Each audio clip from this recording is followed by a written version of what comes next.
Gott kvöld kæra áhorfendur og verið velkomin með okkur í beina útsendingu frá Síminn Invitational netskákmótinu þar sem að 16 af sterkustu skákmeisturum Íslands mætast í útsláttarkeppni.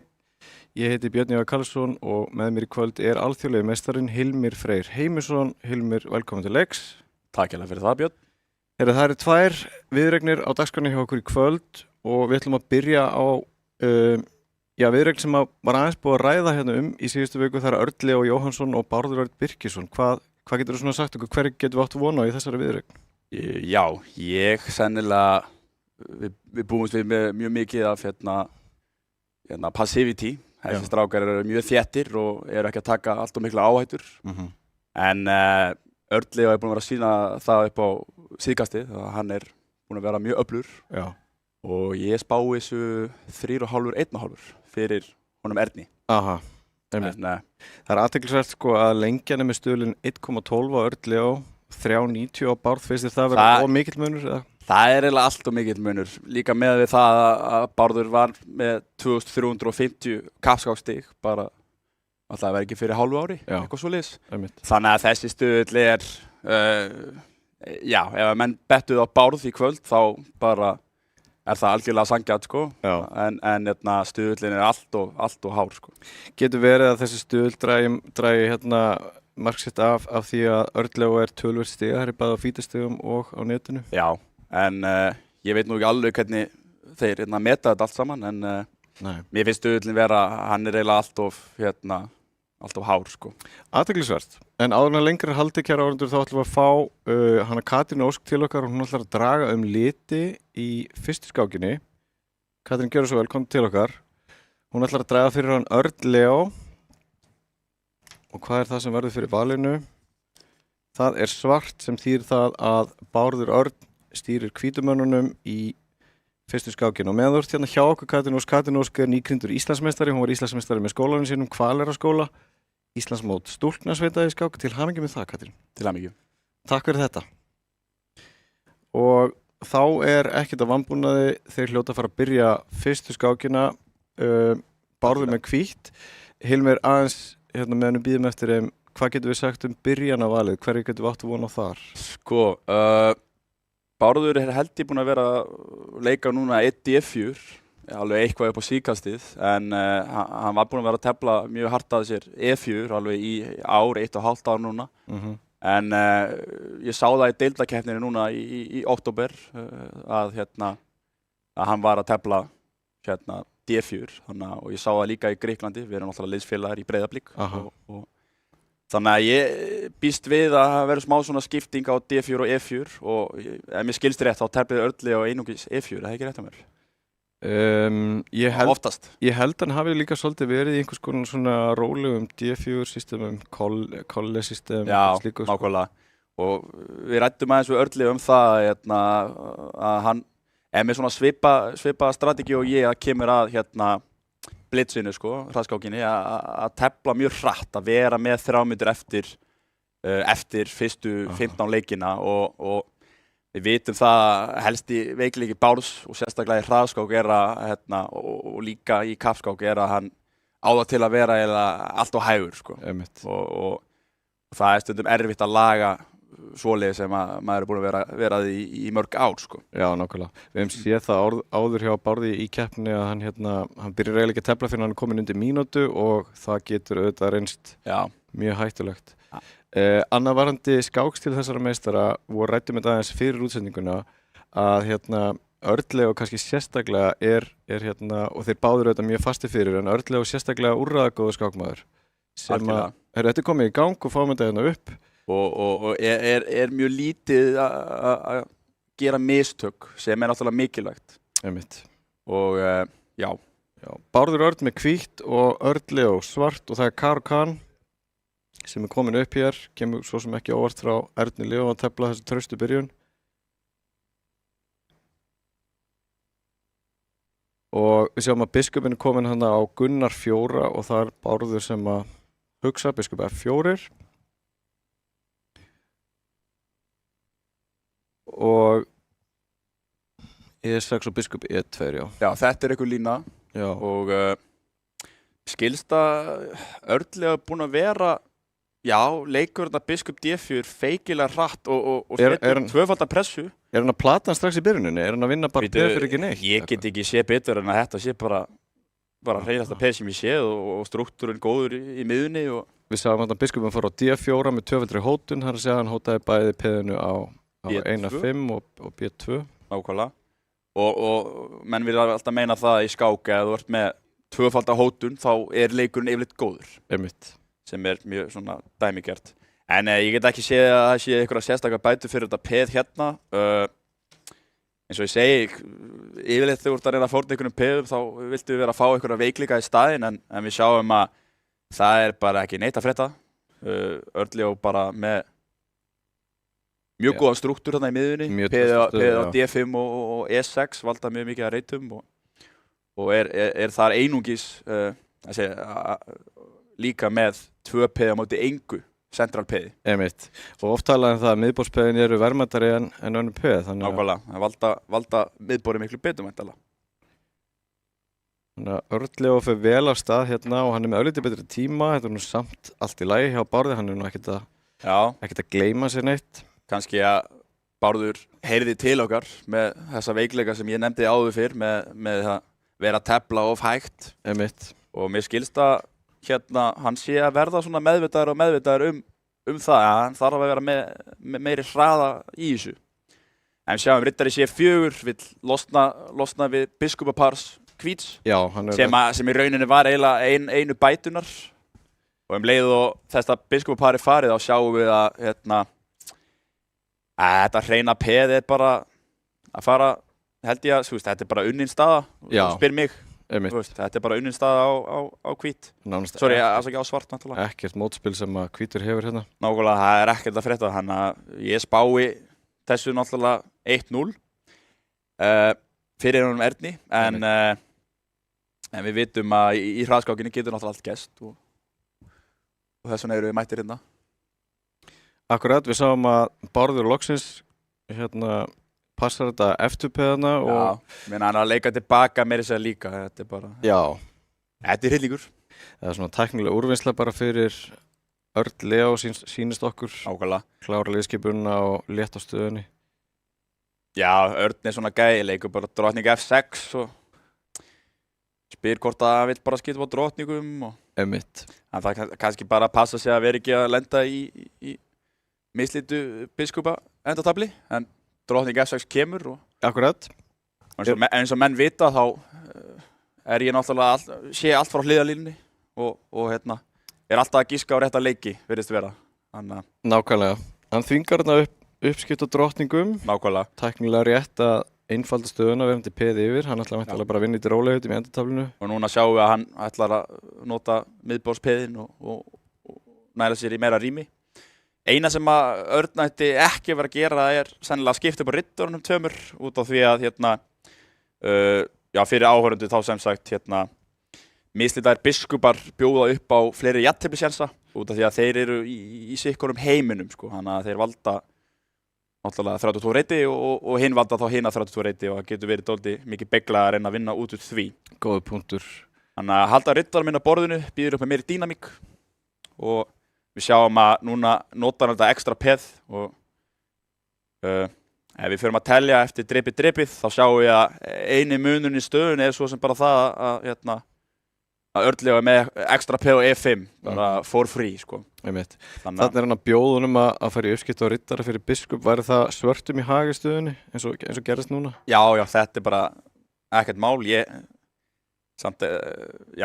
meina, ég held að allt leiðir heim eins og menn segja. Já.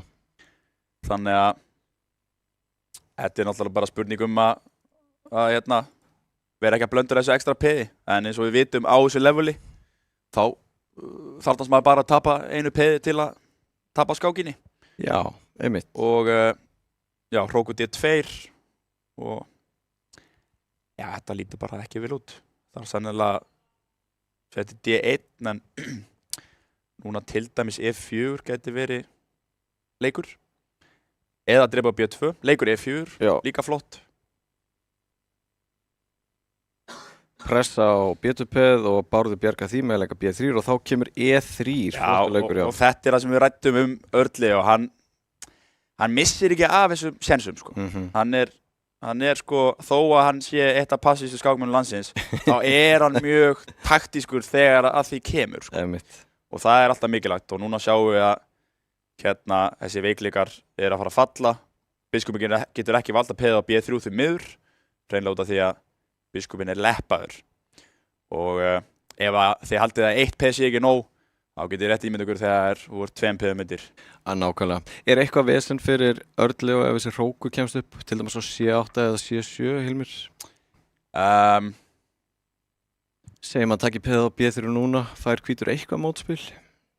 Alveg eitthvað sko, en segjum að vinnur peð á F7 þá mun ég samt bara fela kónginn á H7 og ég mun örugglega byrja að íta þessu B-peði eða þá sækjast í A-peðið og reyna að fá samstæð frípeð. Nákvæmlega. Og við vitum öll að þau eru svakalega hættulega í endatöflunum, þar sem að þau vinna bara saman með því að íta hvort öðru og valda hvort annað upp borðið. Og við sjáum að ég býst sennilega við skák á C8 og kóngur H7 og þar með hrókur C7 núna. Þar var búið til þessa pressu. Hann fer á B8. Hann fer á B8 sem er athyglisvert því hann hótar að drepa A6 en hrókur B2 gæti verið leikur en skák þarna líka. Já, þessi virkast niður og hvítur smá vandræði með kónginn sinn. Nákvæmlega, kóngurinn er skoraður af, kemst ekki upp, þarf að fara til hliðar eða niður. Fer til hliðar og sennilega til dæmis riddari C5 lúkkar bara eins og þetta sé að fara að siglast heim eins og við spáðum. Þannig að mjög athyglisvert að Örn Leó vissi að þessu trikki, greinilega, hann lék þessu með 3:05 á klukkunni, þessi biskup D4 leik í byrjuninni, sem að securaði honum að vinna peð. Nú gefur hann þetta peð, Örn Leó, mist hann af þessu, hvað er að gerast núna? Já, góð spurning sko.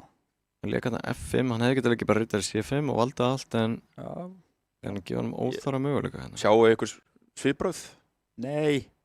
Mér fannst hann aðeins svona eins og hann hefði mistað þessu. Já, ég held að mista þessu. Það var engin það var nú að leyfa þetta var algjör óþarfi gerir líf hans erfiðara. Við vorum að tala að þetta ekstra peð á Drottningavæng og núna meiri segja þarna og Nú Örli orðin rauður á klukkunni. Það spurning hvort það sé eitthvað að fatasflugi hérna með úrvinnsluna. Hann ennþá peði yfir en það ekki alveg jafn ljóst og þetta var. Hann þarf alltaf að fara að nota þá ekstra peðið sitt á Kongsvæng eins og ég sagði. Var 2 peðum yfir en núna einungis einu sem gerir þetta náttúrulega erfiðara. Og við vitum að ef öll peðin skiptast upp á þá getur allt í einu hvítu byrjað að fórna og reyna að ná einhvers konar jafntefli með að sé engin peð á borðinu. Og ég skilst að leikur G5, en hengur það ekki eða hvað? Veitu hvað að gerast? Og hvað, drepið á A4 og það unnið? Leikur riddar E4. Já. Ég ekki frá því að menn eru bara kaldir sko. Já. Ég bara ekki búin að hita upp. Það ekkert mátnet, þannig að hann heldur áfram að skáka. Ég meina, þetta eitthvað djók. Herðu! Hvað að gerast? Hann leikur riddarnum beint í dauðan. Þetta stressið? Þetta ótrúlega. Þetta trú ég ekki. Þetta, já, við sjáum Örn, hann alls ekki ánægður, sko. Þetta var hryllingur. Þetta var svakalegt, já. Við heldum að hann verið að sigla þessu heim þægilega, svo bara fór 1 peð og svo mist hann tökin og svo riddar í hafið. Já, og síðan bara London system og allir kátir. Já, nákvæmlega. Það algjör skömm að sjá þetta, sko. Já, varstu ekki hrifin að þessu? Nei, ég sé svona, þetta er alltaf gamla góða djóki, sko, að menn að tefla London í hraðskók, að Dagur Ragnarsson gerði það mig í gær og ég svona horfði á hann og gaf hann ákveðin svipbrögð. Já. Hann reyndar tók ekki eftir því, en Hvað það við London system sem að svona sumir eru ekki hrifnir af? Getur útskýrt það fyrir áhorfendur? Já, það sem sagt felst í því að kallanir fara alltaf á sömu reiti og hvítur býr til hennar píramída í miðjunni. Já. Sem sagt þessi keðja, þú getur kannski ítt hana, F2, E3, E4 og píramídin, sko. Og hefur ekki alveg stjórn á músinni, en Já, ok, það var bara ekkert mál og eins og við sjáum, bara teflir hratt og örugglega og vandamálið einfaldlega það að Londonið mjög solid, sko. Já. Býður upp á fáa sénsa fyrir andstæðing. En mér líst alveg bara ágætlega á þessa stöðu þetta fyrir svart og núna G5 og svartur er náttúrulega smá rými þarna. Já, sem mjög gott. Drottningar farnar út af borði, þannig að það þýðir væntanlega að kóngurinn á miðborðinu stendur bara vel. Ekkert stress þar á D7. Hrókur E1 hjá Erni Leo, hann með örlítið betri tíma. Svarti kóngurinn svolítið staðsettur og sérstaklega nátt á D7 en virðist halda valdi á öllu sem þarf að passa upp á. Þetta tvípæði sem hérna á B-línunni hjá svörtum, B6, B7, er það eitthvað vandamál, Hilmir? Sko, maður ekkert eitthvað að elska þetta tvípæði en skiluru, þú veist, fær alltaf hálfa opna A-línu sem reyndar léttilega skotið niður með A3 en ef þú ert með svona veikleika þá náttúrulega snýst þetta líka sko hvort að hvítur getur skotið á þessu veikleika. Við sjáum að þessi biskup á B5 alltaf ekki fara að skjóta á þetta P á B6 og P á B7 alltaf ekki veikt út af því að það lengst í burtu, sko. Þannig að getur verið veikleiki seinna meir, við vitum aldrei, sko. Sjáum hvernig skákinn þróast, en allavega eins og þá þetta svona la í lagi, þessi tvípið þarna. Það er eitt sem að velta stundum fyrir sér og bendir kannski byrjendum á, sérstaklega þar að ímynda sér stöðuna ef allir mennirnir fær út af borðinu, hvernig peðsendatablið til dæmis. Nákvæmlega. Og þá kannski fer þetta tvípið að telja hvítum í hag. Nákvæmlega. Riddar E3 hjá Erni og Já, svill sennilega að fara til G4 og riddarinn á G4 svona, þú veist, ef þú vilt stugga við honum með F5 þá allt í einu hoppar hann á E5 og þú vilt alls ekki lenda í því. Þannig að Örn svona að reyna kannski að framkalla einhverja veikleika. Hann leikur F5. Leikur F5 núna, en þetta meikar sens hreinlega út af því að riddarinn núna þarf að manúvera sig til F3 sem að mun taka bara nokkra mánuði, þannig að Hrókurinn fer tilbaka á A8, hann kannski að gera sig kláran í að stilla sér upp til dæmis á E, F-línu, eitthvað staðar á kóngsvagnum. Kannski vill hann leika einhvers konar biskup H5 og setja hrók á G8 og reyna að leika G4 en eins og Örn segir, sko, hann hann lætur oft, þú veist, hann hagar sig bara stundum eins og sé ekkert að fretta og leifir andstæðingi að koma til sín, sko.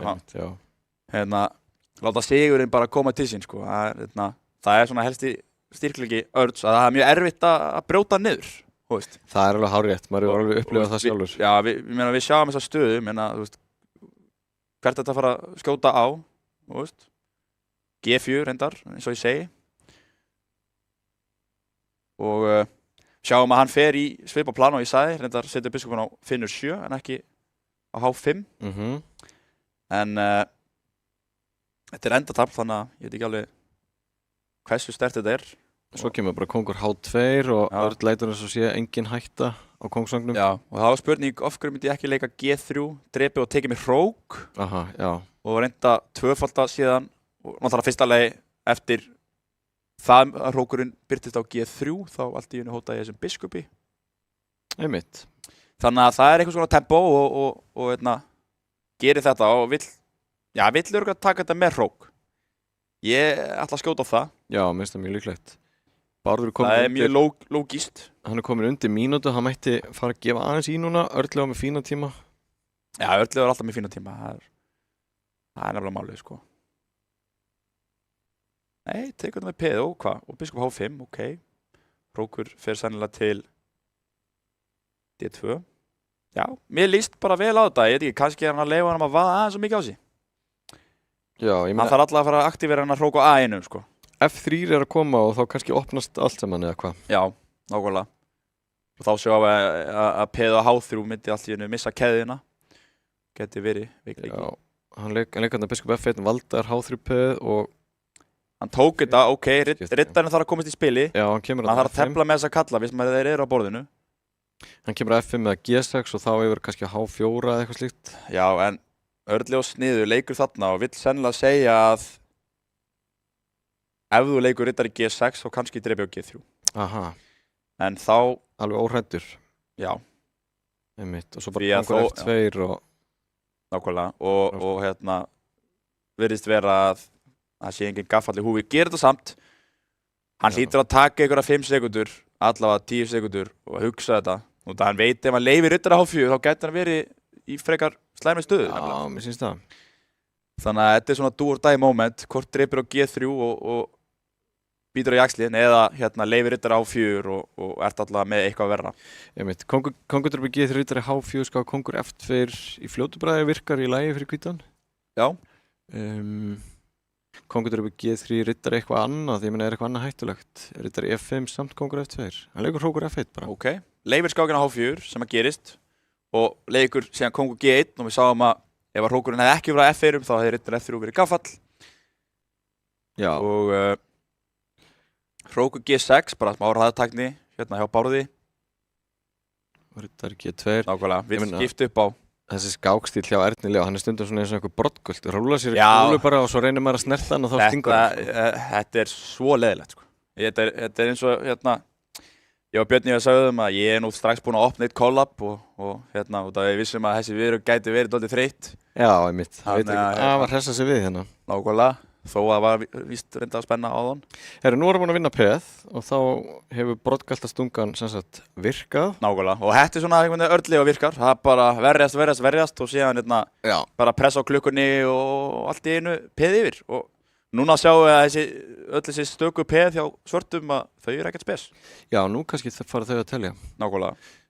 Hilmir myndist hérna á collab, hann var að fá sér collab og við minnum á það að við höfum góða styrtaræla bak við okkur hérna. Það er Síminn, Ljósleiðarinn, Lengjan og sjálfsögðu collab eins og áður var nefnt sem að styrkja þessu útsendingu. Algjörlega. Þá spyr ég Björn eins og ég spurði hinn Björn, uppáhalds collab? Já, þetta er mjög góð spurning sko. Ég er aldrei hrifinn af þessum græna. Já, epla og kíví. Já, en þetta er samt eins og með margt sko. Ég tek svona tímabil í þessu og svo skipti ég yfir sko. Já, ég en þú? Já, ég stend ennþá við collab Birni. Já, en ég finn hann bara aldrei það sem að ég bý, þannig að það er frekar svekkjandi. Já, ok. En oftast er þetta bara svona, maður lappar inn í búð og síðan er maður bara, ég tek bláa þetta. Já, einmitt. Og það hér eru allir mjög góðir. Þeir eru mjög fínir, já, það er rétt. Herru, nú er Örlygur sem sagt peði yfir, Bárður mjög tæpur á klukkunni. Já, en þú leikur bara H5, ok, það þarf að stoppa peði, annars segir peði bara hrókið áfram. Já. Og Örnleifur er góður í þessu, hann þarf ekki að gera nema bara svolítið að bíða og láta svartan eyða tempónu. Og við sjáum að hrókurinn á H6 er fastur, því að leið og hann hreyfir sig, þá mun hápiðið hreyfast. Einmitt. Og núna kemur þarna, ding ding, og eins og við segjum, þetta er bara úrvinnsla, og ef þú klúðrar þessu, þá bara máttu þau bara labba út, skilur og hrókurinn við B5, hann leikur þarna frekar hér og fer til E5 þá, eða D3 og H6. Já. Og við sjáum að, þessi B-pið, þau eru ekkert spes. Það er rétt. Nú labba væntanlega hvíti kóngurinn framfyrir hrókinn og peðið röltir yfir. Nákvæmlega, trepur, kóngur G7 og við sjáum líka vandamálið við, ég get bara að gefa þetta. Vandamálið við stökpeð eru að þau vinna á móti hvort öðru, þau eru bara svona fyrir. Einmitt. Þetta er bara svona, hei gaur, drullaði frá. En þau gera þetta ekki. Staðan er 1-1 og þá er Bárður aftur með hvítt og hann skiptir núna yfir í Daniel 4. Það heppnaðist ekki vel hjá honum að mæta Karo Kanvertin á þann. Nákvæmlega, og enn og aftur, var ég búinn að kalla á þetta að hann myndi skiptast inn á milli. Já, einmitt. Og Örnleifur bara tefla Bóko og Indian held ég bara síðan ég fættist, þannig að já, það er rétt. Ég man bara, frá því að vera að tefla bara 13 ára eða eitthvað fyrir 10-11 árum við Örnleifur. Og hann var alltaf þetta skák á B4 og þetta system get ég alveg sagt eitthvað frá, þetta er svona mjög solid og felst allt í því að þú skiptir upp á svartenda biskupinum og setur síðan peðin á C7, D6 og E5 og reynir svona að spila inn á það að þú mistir smá tök á svörtu reyndunum. Já, þannig að svartur er semst eftir með hvítreita biskup sem tóna vel við peðin. Algjörlega. Þannig að, Bárður semst valdi ekki að læsa stöðunni með D5 og E4 eins og er svona nokkuð þekkt í þessum struktúr. Nákvæmlega. Hann opnar þetta. Breytir þetta einhverju að D5 sé farin út af borðinu? Hvað áhrif er þetta? Sko, yfirleitt, það fer bara mjög eftir, sko. Ég tefli yfirleitt að ég leik D3 E5, þá er ég samt yfirleitt biskupin á C3, sko. Þannig að ég geti bara ekki frætt mig það er náttúrulega smá breytingar hér og þar að biskupin sé á Gunnar 5 en ég yfirleitt fíla þessa stöðu bara ágætlega á hvítt, sko, en svartur er samt líka með sína sjensa. Ég hef oft lent í einhverju svona að peð kemur til E4 og eitthvað svona og allir máta H2, sko. Já. En ok. Drottning E6, hann er meintilega að lauma sér úr þarna leppuninni, riddar E4 og hugmynd til hvítum. Algjörlega. En já, mér líst bara vel á þetta fyrir hvítt. Síðan bara að reyna að leika sennilega hróka á D-línuna, náttúrulega D-línan er opin. Já. Hrókarnir vilja alltaf vera heima þar og þetta er sniðuleikur og eftir drepi þá vill hann sennilega taka á C6. Hlýtur að gera það og þá fyrir við aftur tölpeð. Já, það getur verið athyglisvert. Og fyrir áhorfendur heima þá er náttúrulega frekar erfitt að skilja tölpeð eða þeir eru bara horfa á okkur í fyrsta skipti en fyrir þá sem eru reyndari þá náttúrulega veit ég hvað það snýst En já, Bárður hefur sem sagt möguleika núna á að gefa biskupapari sitt og framkalla annað tvípu. Hann er búinn að hugsa hvað sé best.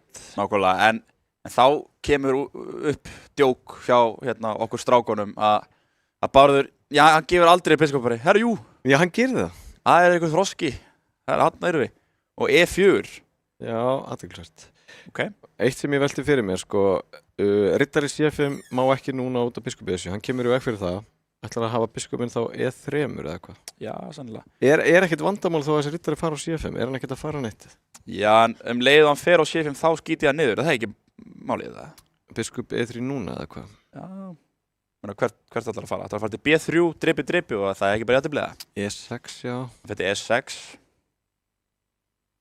Það er spurning, enn og aftur, ef þú getur ekki skotið á þessi peð, þessi tvöföldu peð, þá eru þau stundu bara að valda flotta reyti. Og við sjáum að hann vil núna hoppa til D4 og sennilega drepa þá með C-peði og losna sig við þessi tvípeð. Virðist vera, já. Bárður náttúrulega með frípeð á aljunni en það er kannski ekki farin eitt langt, ekki bilið allavega. En algjörlega rétt að leika hrókur A1 en hrókur A4 stoppar að P myndi fara lengra og við sjáum líka að það smá vesen út af því að hvernig ætlar að stugga við þessum hrók. Einmitt. Gæti Bárður verið að lenda í einhverjum vandræðum með þetta núna? Ok, hrókur B8 Leppar hann að Biskup allavega tímabundið. Sennilega bara Biskup D7. Ég meina hrókurinn á B8 meira aktífari en hrókurinn á E8 þannig að meika bara sens að bjóða upp á þessi skipti. En það sem maður sé fyrir sér ef þessi riddari kemist á D4 og hvítrita Biskup Svarts kemist til dæmis á E6 hvort að hvítur verið í vandræðum með að valda piðin sín? Mér líst betur á þetta fyrir. Já, hann fer í þetta svo. Hann hótar núna á C4 og... Já, en spurningin er hvenær viltu drepa? Því að leið og drepur á tvisvar þá leik ég A4, A5 og byrja allir að hlaupa í skarðið, sko. Já, ég skil. Þannig að til dæmis segjum ég leik F3 eða kongur E2. Ég frekar hrifnar á því að reyna að valda þessi P. En, já, við vitum náttúrulega í endatöflum þá breytir ekki málið. Það voru 2 P-um yfir en anstæðingur þinn er að fá nýja drottningu. Þá breytir ekki málið 2 P-um yfir náttúrulega, sko. Já, skarplega athugað.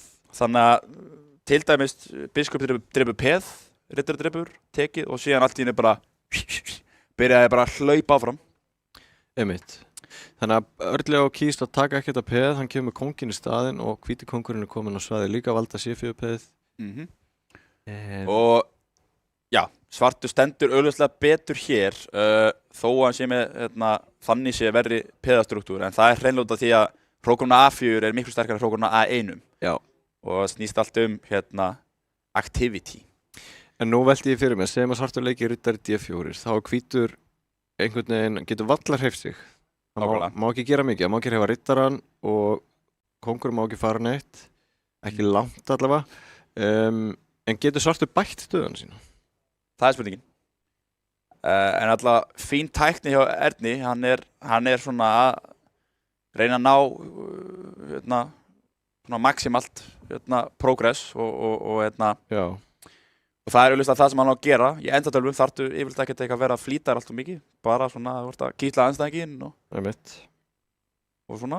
Og hann er svolítið að vinna með það að setja andstæðinginn undir tímapressu. Hann er með betri tíma núna, Bárður komin niður í 30. Á erfitt með að finna leik. Já. Núna með Örn leika svona 5, bara svona einhverjum leikjum. Já. Bara til að reyna að láta Bárð fara kannski niður í 10 sekundur. Og eftir að það sé komið þá verður alltaf erfiðara og erfiðara því minni tíma sem þú ert með að finna út úr öllum sem er lausnum. Nákvæmlega. Eða vandamál. Sko.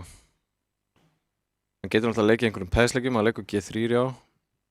Ef Biskup E6, hvað ætlar hann þá að gera? Ætlar hann bara að bíða með hrókur A2, hrókur A1? Ég meina, já. Það er erfitt að sjá sko einhverja brellu fyrir svartan, einhverja taktík eða eitthvað til þess að brjótast í gegn. Það er erfitt að setja meiri pressu. Nákvæmlega. Og já, í svona á háu leveli þá köllum við þetta oft sko að það þarf að vera 2 veikleikar þannig að staðan hrynur. Þannig að og þannig sé P og C4 og A4 2 veikleikar en það er bara ekki nógu mikið kraftur. Það eru fáið kallar á borðinu. Og ef hún ekki að brjóta þessi gegn þá leifir A4 og Bárður að gera það bara strax. Meina, why not? Já. Ekki viss hvort þetta sé rétt ákvörðun og núna bara riddari B3 og reyna að leika A5 skák. Drepur núna. Drepur, já. Ok. Og hvað? Er það rétt ákvörðun? Hvað segir þú? Ég held að hann ætlaði að fara til B4 og reyna að leika A5 en fattaði að þá hefði komið series 5 skák. Já. Og þetta lúkkar vitlaust en ekki skák þarna, þetta var ekki gott. Nú fellur A-piðið, virðist vera. Já, og þetta er bara búið. Ég skil ekki okkur, já, það er ekkert að frétta. Svo fyrir kóngurinn bara tilbaka. Þarna og, já, hann átti að leika, A5 þarna og íta þessi piðið þegar kóngurinn var á series 5. Já. Já, og staðan fellur og já. Örn er bara með svakalega yfirhund þó að staðan sé 1-1 náttúrulega léka af sér kallið þarna í fyrstu skákinni. Já. Og já, þetta er náttúrulega bara algjör hryllingur og við sjáum bara C og D-piðin fljúa og hvað? Skák, þarna, teki og hrókur H1 og Örn segir bara þetta P fyrir ekki neitt. Já. Og þetta ætti að vera góða nótt. Bara finnur 5 og já, ok, whatever skilur, hann er bara að tefla til að tefla. en það eru svona 98% líkur á því að svartir vinnur. Já, mér sýnst það. Það er lítið sem hvítur getur reynt hérna, P fer ekki lengra. Já. Núna. Drepi F3, kókur F4. Og gefið, já. Og gefi. Já, þetta var góð skák hjá Erni Leó, hann kemst í 2-1 og þegar við förum í smá pásu, við ætlum að fara í auglýsingar og koma aftur eftir augnablik með framhaldið af þessu einvígi. Haldið áfram að fylgjast með kæra áhorfendur, sjáumst á eftir. Sjáumst.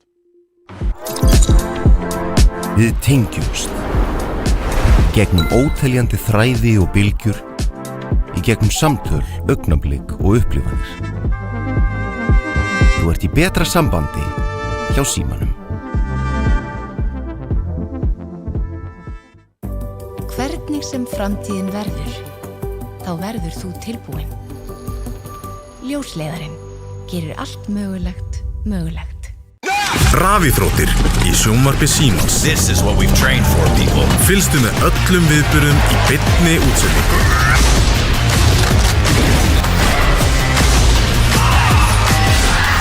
Alla rafíþróttir á einum stað í viðmóti Símans. Sjónvarp Símans Premium býður upp á meira sjónvarpsefni en nokkru sinni fyrr. Dimma. Bodies found alone in the middle of nowhere. Probably suicide. Or murder. Í íslenskum sakamálum kafað dýpa. Missir. Útilega. Þessi útilega þetta ferði hálfgerður rugg. Sacrifices must be made. I'm Madeline Manlow. Welcome to the White Lotus. Go be calling the shots. Æskaðist tvæs. Gekka. Það svo gaman að segja satt. Kapphlaupið enska úrvalsdeildarbikarinn hafið. Enski bolti. Endalaus farsími, endalaust net og allt þetta sjónvarpsefni í einum þægilegum pakka. Vertu með sjónvarp Símans í haust. Horfðu núna.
Já, komið sælir aftur, kæra áhorfendur.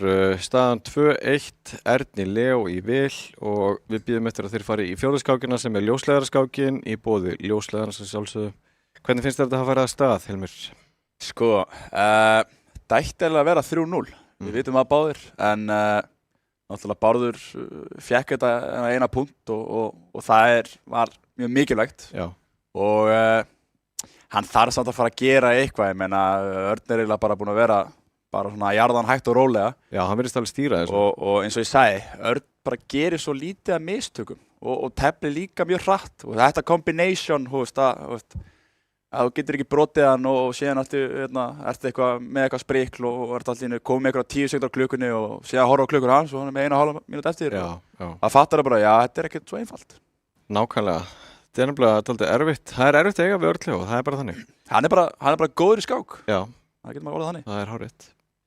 Örn Leó með hvítt í fjórðuskákinni með skjátlastekki. Já. Þú veist við E4 það ekki bara? Já, hann teldi London. Hann teldi London áðan. Já. Er einhver ástæða fyrir hann að breyta vopn? Ég meina, hann átti ekkert endilega, hann var ekkert með eitthvað spestuð þarna í London-aðbyrðinu. Nei. Manstu ekki, hann var, eftir riddara H4 skák, þá var hann með eitthvað verra en hann þarf ekki mikið? Nákvæmlega, já, fyrir allt í Jobava London, sem hinn bróðirinn. Og já, C5, E3. Og það einkennist að þessum C3 leik hérna snemma og já, nú leikur hann E4, þetta nú kannski svolítið svona ólíkt því sem hann gerir. Já, þetta get ég sagt á Chessable sem náttúrulega hægt að síða þessa dagana fyrir menn til að læra á og Hans Niemann nokkur með þennan E4 leik og verið mikið að bröndurum í kringum hann. Já. En við skulum ekkert endilega fara eitthvað nánar í það. Nei. Sleppum því bara. En við sjáum að kemur upp athyglisverð staða hér að hvítur fær 4 peð á móti 2 á drottningavæng. Já. En svartur fær 5 peð á móti 3 og þetta frekar óhefnbundi. Já, það svona ójafnvægi í stöðunni. Nákvæmlega, og þetta býr til skemmti heitt og svartur vill augljóslega vera að íta þessum peðum á Kongsvæng því að hann bara með fleiri peð þar. Hann gæti séð fyrir þess að íta þessu F-peði einhvern tímann og hvítur aftur á móti að íta sínu peðum á stað. Nákvæmlega, þetta bara prinsipið sko að spila á þeim væng sem þú ert sterkari á sko. Og við sjáum bara að hann með meiri eld á Kongsvæng. Nákvæmlega. Og við sjáum að þegar peðin fara að fljúa af stað á Kongsvæng þá getur oft verið ákveðið skotmarka að máta hvítakónginn. En hvítur meira að spila upp á að kannski einhvern tímann eftir 20-25 leiki að þessi peð, eitthvað af þessum peðum verður drottning. Þannig að býst við að kóngur H8 kemur mjög bráðum. Leikur F3. Já, það vafasamur leikur eða hvað? Nei, ég bara bjóst ekki við því sko. Og B6, já ok, menn vilja bara brjóta allt upp. Athyglisvert, já. Við sjáum það að Örn Leó má ekki dreipa hérna á B6, það smá leppun á biskupin sem fyrir aftan og nákvæmlega. Með þessum leik B6 þá er hann að reyna að brjóta þessi sterku peðakjöðu sem Örn Leó hefur. Nákvæmlega, þannig að ekki alveg það sem ég bjóst við en þeir eru greinilega báðir eitthvað að brjóta þetta upp. Það eitt sem að vekur athygli mína líka að Bárður hefur farið töluvert hratt af stað hér. Örn Leó kom með töluvert verri tíma. Já. Það eins og hann var eitthvað undirbúinn fyrir Jobava Londonin. Já. Þannig að það kannski spurningin. Og Örn Leó hugsar, hann munar orðið meir en mínútu á þeim félagunum. Þetta mjög mikilvægt skák ef Örn Leó vinnur þessa ár, komið aðra hönd á sigurinn og það bara hálfan. En ef Bárður vinnur þá er þetta jafnt og allt galopið. Nákvæmlega. Þannig að þessi skák rosalega mikilvæg. Getum alveg orðað þannig. Já. Úrslit þessa skákar mun bara sína okkur hvert leiðin fer. Leikur C6 eftir mínútu umhugsunartíma. Athyglisvert. Sem líka athyglisvert, já. Og ef þú getur ekki drepið þá nefnilega ég að fara að leika B5. Já, en byrju eftir drepið þá biskup D5 og ef að svartur skákar á C3 þá biskup fyrir og hvítur að vinna rókin í horninu. En, Björn, eftir drepið á C6 og biskup D5 þá getur sýnt fyrir áhorfendur þá kannski á ég drottning G6. Hann ætti að fara hinga og fer... Nei, við skák þarna. Góðan og blessaðan daginn. Byrju, ég held ég hef verið að útskýra fyrir áhorfendum að þetta gengi upp, en... Ætlar að leika E3? Er þetta ekki fullt mikið eða hvað? nú spyr ég því. Já, mér finnst þetta áhugaður hugmynd að fara yfir á G6 og vinna tempo á G2-peð. Já, og typikal Örn, hann ennir ekkert að standa í þessu, dreipur bara peð og segir bara jæja. Já, ok. Og hérna, er samt ekkert peð yfir, sko, en drottning G6 var fremur áhugaverður. Já, það fannst mér. Nú hefur Bárður, hann hefur smá tíma til að forða hróknum en gera það ekki, hann leggur biskup A6, skilur hrókin eftir. Ok, og gera það frekar hratt, já, sem að getur verið strategíst. En er hann að taka of mikla sénsa til þess að vinna þessa skák, eða hvað? Já, nú er ég ekki alveg viss. Það er ekkert eitthvað að því að leika hróku B8 og bakka sér bara með drottningu eftir að hún hefði verið hótuð og reyna síðan að leika Finnur 5 og enn og aftur, tefla á þeim væng sem þú ert með fleiri peð á eða þeim væng sem þú ert með meiri kalla. Og núna getum við ímynda okkur, en þetta er mjög ólíkt Erni, okkur er með 20 sekundur. Já, þetta er að koma mér á óvart. Ég myndi bara drepa á E2, teka með kóng. Já, verður að drepa með kóng, annars er hrókurinn í uppnámi. Ef drottning drepur þá... Já, þá hefði hrókurinn falli. En er kóngurinn í einhverjum vandræðum hann á E2 eða getur hann bjarga sér? Ég held nefnilega að Örn var búinn að sjá að biskup E3 og já, ég menna, spurningin er sko, ef þú ætlar að vera með kónginn í miðjunni, þá ætlar það að vita hvort að, þú ert að fara að máta þér ekki og ég menna, doesn't look like it, skilur við hana ódróðin D3 og það er allir tvöfald hótun á H7 eða hótun, hann vill skipta upp á með biskupapari. Og hann leifur hann að drepa? Já, en þetta er bara, þú drepur og leikur biskup F5 og hvað? Það er bara parið og peðið yfir og allir glæðir, nema Bárður. En Bárður þarf að leika hratt, drottning C6, bara come on, Já, það er einu sénsinn. Bara leiktu drottning C6, þú verður, ef þú ætlar að tefla svona og vera peðið undir og reyna að vera að vinna menn á tíma, þá allavega gerðu þér þann greið að vera að leika hratt, bara drottning C7, bara come on, bara búm. Hvað, drottning G4 og bara G6. Já. Bara koma, skilur við. Einmitt. Leikur þarna og riddar F6, leikur sér næstu í mát, sem ég líst eða ekkert á. Já, kongur G8. Og biskup G5 er fremur óþægilegur. Það virðist vera að því að ef leið og riddarinn fer þá drottning H7 má. Nákvæmlega, og ef ég leik Gunnar 6 þá hengur nefnilega á F6. Já, einmitt. Og riddar F6 var bara sérlega mistök, ég sá ekki betur en áttur að leika G6 og Ok, hann leikur hrókur E8 að það sleppa með kónginn gegnum F8. Ok, það er að hlaupa í skarðið, eins og menn segja. Já. Teki og hvað? Hrókur D1, typikal Örn, já. Peði yfir, skipt upp á, Getur að flækja þetta. Sko, drepu bara og drottning C3, þú veist. Já, hrist eitthvað upp í þessu, einmitt. Já, og bara í kvelli, sko. Já, en ég meina það er alveg smá séns að vera svartan að gera eitthvað þar. Hvíti kóngur, svolítið berskjaldaður. Já, og verður bara að halda tempóin uppi. Já. Bara drepi á dyrum, bara drottning C3, hóta einhverju, skilurðu, og spila upp á það að Örn eittir svona ógeðslega miklu tíma í byrjunni. Já, einmitt. Skákar þarna, ég líst ekki það, ég skil ekki hvað var að því að leika drottning C3. Núna er Örn að koma biskupnum í vörnina og... A5. Já, hann ætlar að reyna að brjóta upp drottningavanginn.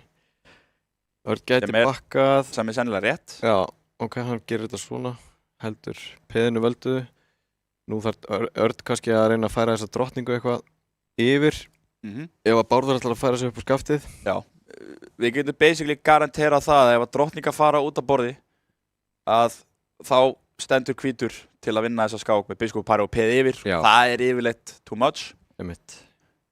Þannig að hann þarf að fara drottning C4 og hann vil fara til G1. Já. Já, en... Ha? Halló? Ha?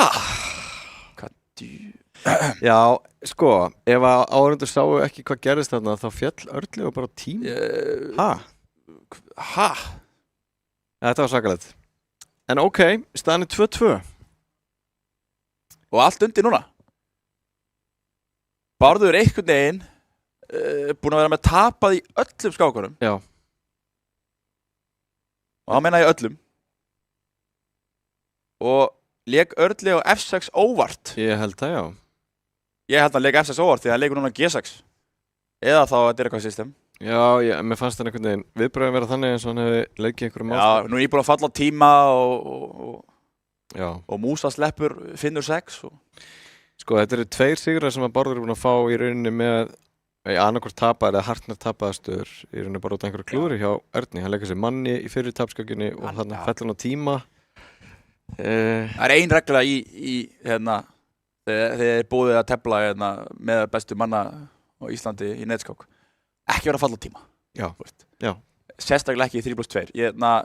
Ég get valla muna eftir því hvenær ég féll seinast á tíma í hraðskák í 3+2 og það því að þú veist sorry en ef þú fellur á tíma og tapar bara þú breytir einhver mál 300 drottningum yfir fellur á tíma og tapar þannig að það er bara ein regla, það er ekki að falla á tíma sko. Sérstaklega á þessu leveli. Já. Þessi tímamörk náttúrulega, þessi viðbóta tími hann kom náttúrulega til sögunar með þeirri hugmyndafræði að gera mönnum kleift að bjarga sér úr tímarhæki og hérna í gamla daga þegar menn höfðu bara flatan tíma og enga viðbót 3+0 þá var náttúrulega mjög algengt að menn voru að fella einhvern annan tíma hægri vinstri. Og mikið að slagsmálum og þú getur rétt ímyndaðir að það er 3 sekundur á klukkunni og þá ertu ekkert að leika drottning D3, bara að leika drottning D12 skilur, það er bara að vera að kasta þessu bara og þá er alltaf að vera að kalla í dómarana og allt þannig sko og það endar alltaf bara í ykkur rugli. Það var mjög mikið það að vera sko. En hvað er þetta að segja með þessa stöðu? Ég meina, Örli var með miðborðið, Trausta kongstöðu. Já. Er þetta eitthvað hættulegt að þessi riddari komið hann á C5? Já, menn vil alltaf meina að riddar á F7 sé svona laumugóður. Einmitt. Hann er svona í þessum vasa hérna, skiptir, er ekki hérna í staðin fyrir peðið og sé hann náttúrulega hálf opin F-lína sem að býður náttúrulega upp á hérna einhvers konar árásar hugmyndir setna mér þegar riddarinn færi sig. Gætum séð biskup á G4 og riddar á G5 einhvern tímann. Nákvæmlega. Við sjáum að sendirinn er samt sko, eða miðborðið getur samt verið smá vafasamt. Til dæmis biskup B3 myndi setja góða pressu á miðborðið og biskupin líka væri nú að horfa aðeins lengra til G8 og horfa á konginn sko. Þannig að vera með svona miðborð í hraðskák getur verið hérna mjög gefandi en það getur líka verið mjög riski sko. Leið og hérna, kemur mikið pressa og miðborðið fellur þá náttúrulega ertu bara í stórum vandamálum náttúrulega. Já, það er kannski líklega atriði að þessi miðborðspeð eru svolítið hangandi. Þau vantar stuðning frá peðanum á hérna C og F-línunni. Nákvæmlega. Þannig að þú veist, þetta er ekki hérna, eins og áðan þegar ég var að tala um eitthvað miðborð og það var allt valdað og allir sáttir sko. Hérna er þetta smá öðruvísi. Ok, biskupinn er komin á G4, H3. H3, sennilega góður leikur. Vill hann skipta upp eða halda biskupinn á skálínunni? Já, biskup H5 er athyglisverður. Ég held að biskup H5 sé réttur. Drepið, vantar að tekja með drottningu fyrir þarna. Og já, þú þarft einhvern veginn að valda C3-peði. Er ekki bara best að leika drottning E3? Og halda þessu öllu völdum. Já, og ef þú leikur D4 og ætlar að þykist vera sniður eftir tekið og biskupdrepur, að segja þá en ég ætla ekki að drepa á D4, ég ætla að drepa á E4. Einmitt. Þannig að tökum við frekar hitt peðið sko. Og þá hengur hér og þar og eitthvað svona. Svo er þessi riddari hefur auga með og býtu og getur hann að fara á D7 núna? Ég held að Örli var mættilega búin að sjá þetta, hann ætlaði að drepa á C3 og hann myndi reyndar ekki tapa neinu liði á því. Þetta er eitthvað sem að Bárður þarf að reikna núna. Já. Hann er með betri tíma aftur eins og hann, Örli komin inn í mínútu. Sko, ég var að fara að segja, sennilega þarft að halda í þetta. Getur ekki leyft C-pjón að hverfa því að þá allir myndi D-piði bara fljúa upp borðið sko. Já. Með stóra afleiðingar fyrir hvít. Þannig að hann valdar þetta svona. Spurningar leika núna reyna að setja einhverja pressu með biskup B3, þetta er það sem ég hugsa. Rókur að Daniel 8 og leika núna biskup A2 og segja að biskupinn á Ceres 2 var hérna að skjóta bara á granít eða skjóta á peð sem er valda af öðru peði og þar að leiðandi náttúrulega er ekki að skjóta á neitt sko. Þannig að snýst allt að vera að bæta diagonalana og finna mesta skópið fyrir biskupinn okkar. Rókur D1 setur auka pressu á Nákvæmlega. Hann þarf að vera að setja pressu á peði sem er sem lengst fyrir aftan og þetta því að náttúrulega hitt peði er valdað að þessu peði sem er lengst fyrir aftan. Já, ráðast á aftasta hlekkin í keðjunni. Algjörlega. Já, drottning F5, valda D5 peð, þetta svona í einhvers konar dýnamísku jafnvægi núna en hún fellur peð á A6. Ok, mér líst vel á þetta. Hóta riddari C7. Og þá fyrir peð að stað. Nákvæmlega, hann þarf að fara að segja ok, go. Ég þarf að fara að gera eitthvað núna. Og geri það. Teki og hann hóta núna riddari F3 skák sem óþægilegt. Já, hrókurinn óvaldaður á Daniel einum. Þannig að já, sem sagt, ef þið bara ímyndið ykkur, eins og ég segi við nefndum mér, ef þessi riddari myndi hverfa, einhvern veginn, þá myndi hrókudrippi D1 vera í stöðunni. Akkurat. Og þar með þetta mjög óþægilega leikur til að díla við. Þannig að spurninga leika, já hverju, því að riddari C2 líka í loftinu, sem að væri annar gaffall. Einmitt. Og sjáum að Bárður byrjar að svitna. Bárður byrjar að svitna sig Hilmir og Hann þarf að finna út úr þessu. Já. Kannski hróku D2. Nei, biskop H6. Sá hennar laumu riddara á F7. Einmitt. Valda biskupinn. Maður svona einhvern veginn missir stundum af. Það sama með hróku C1. Hann kemur Nákvæmlega. biskop H6.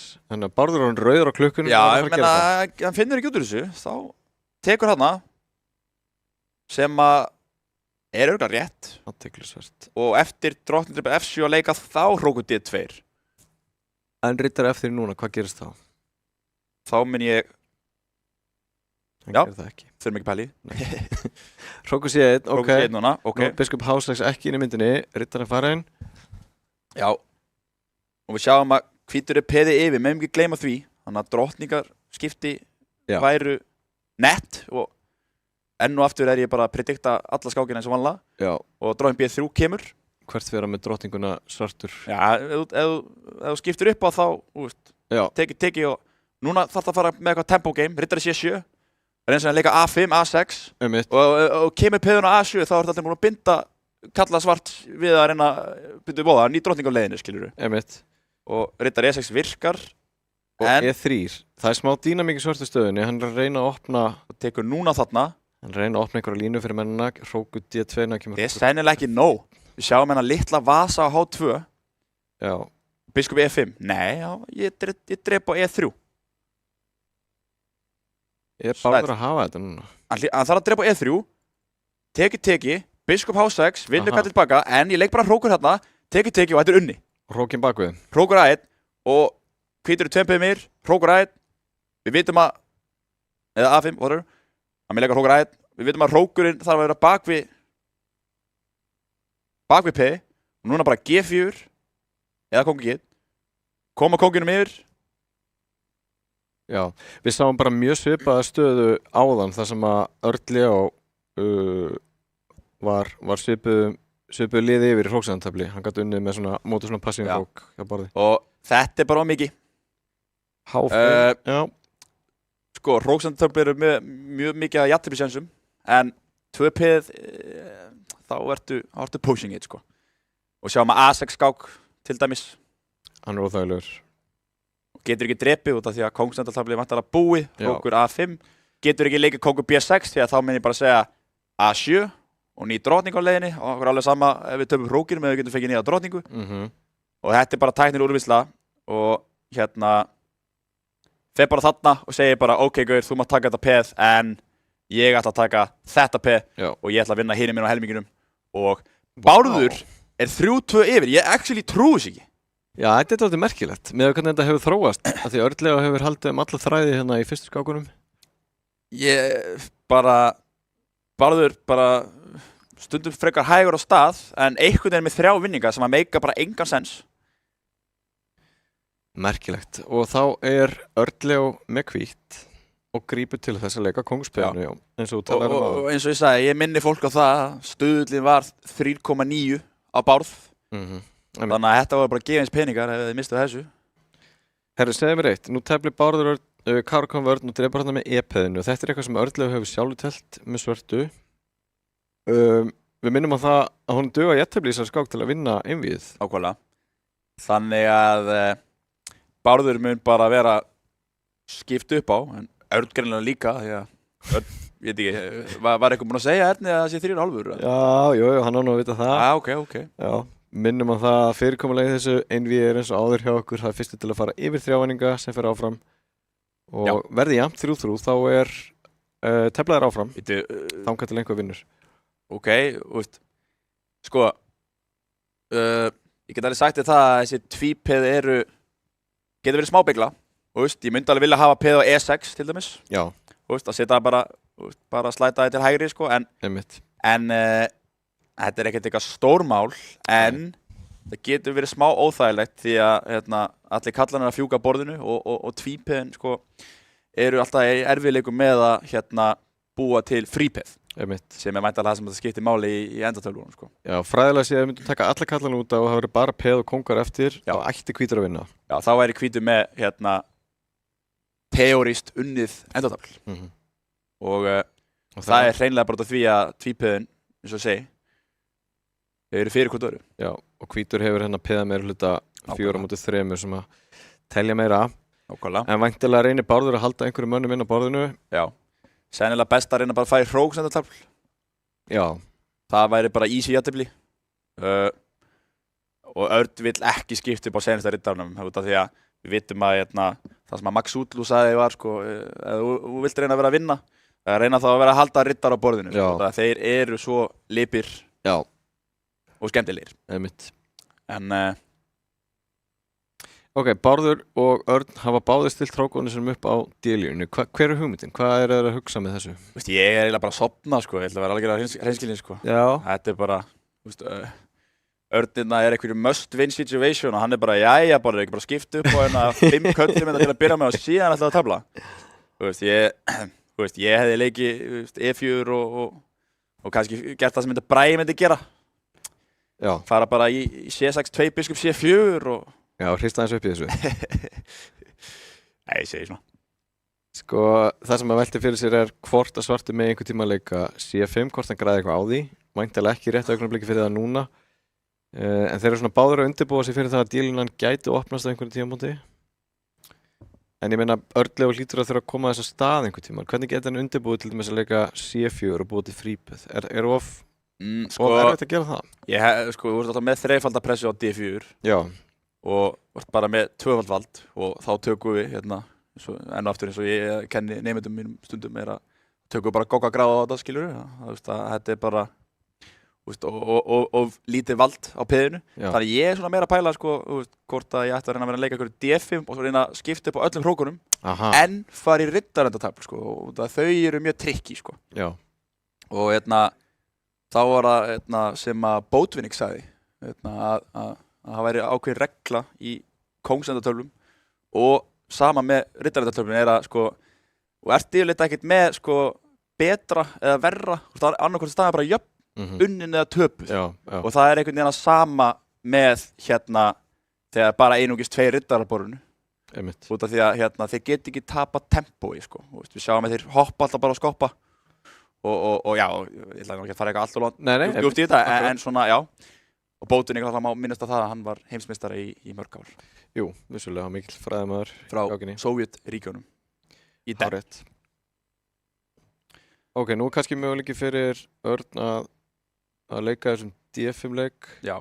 Vill hann reyna að þæfa tablið áfram og fá Bárð aðeins neðar á klukkunni áður hann fyrir að opna tablið? Já, en þú veist, hvað græðir á því svo sem? Hann er nú þegar alveg frekar kominn langt niður. Ég myndi bara leika D5.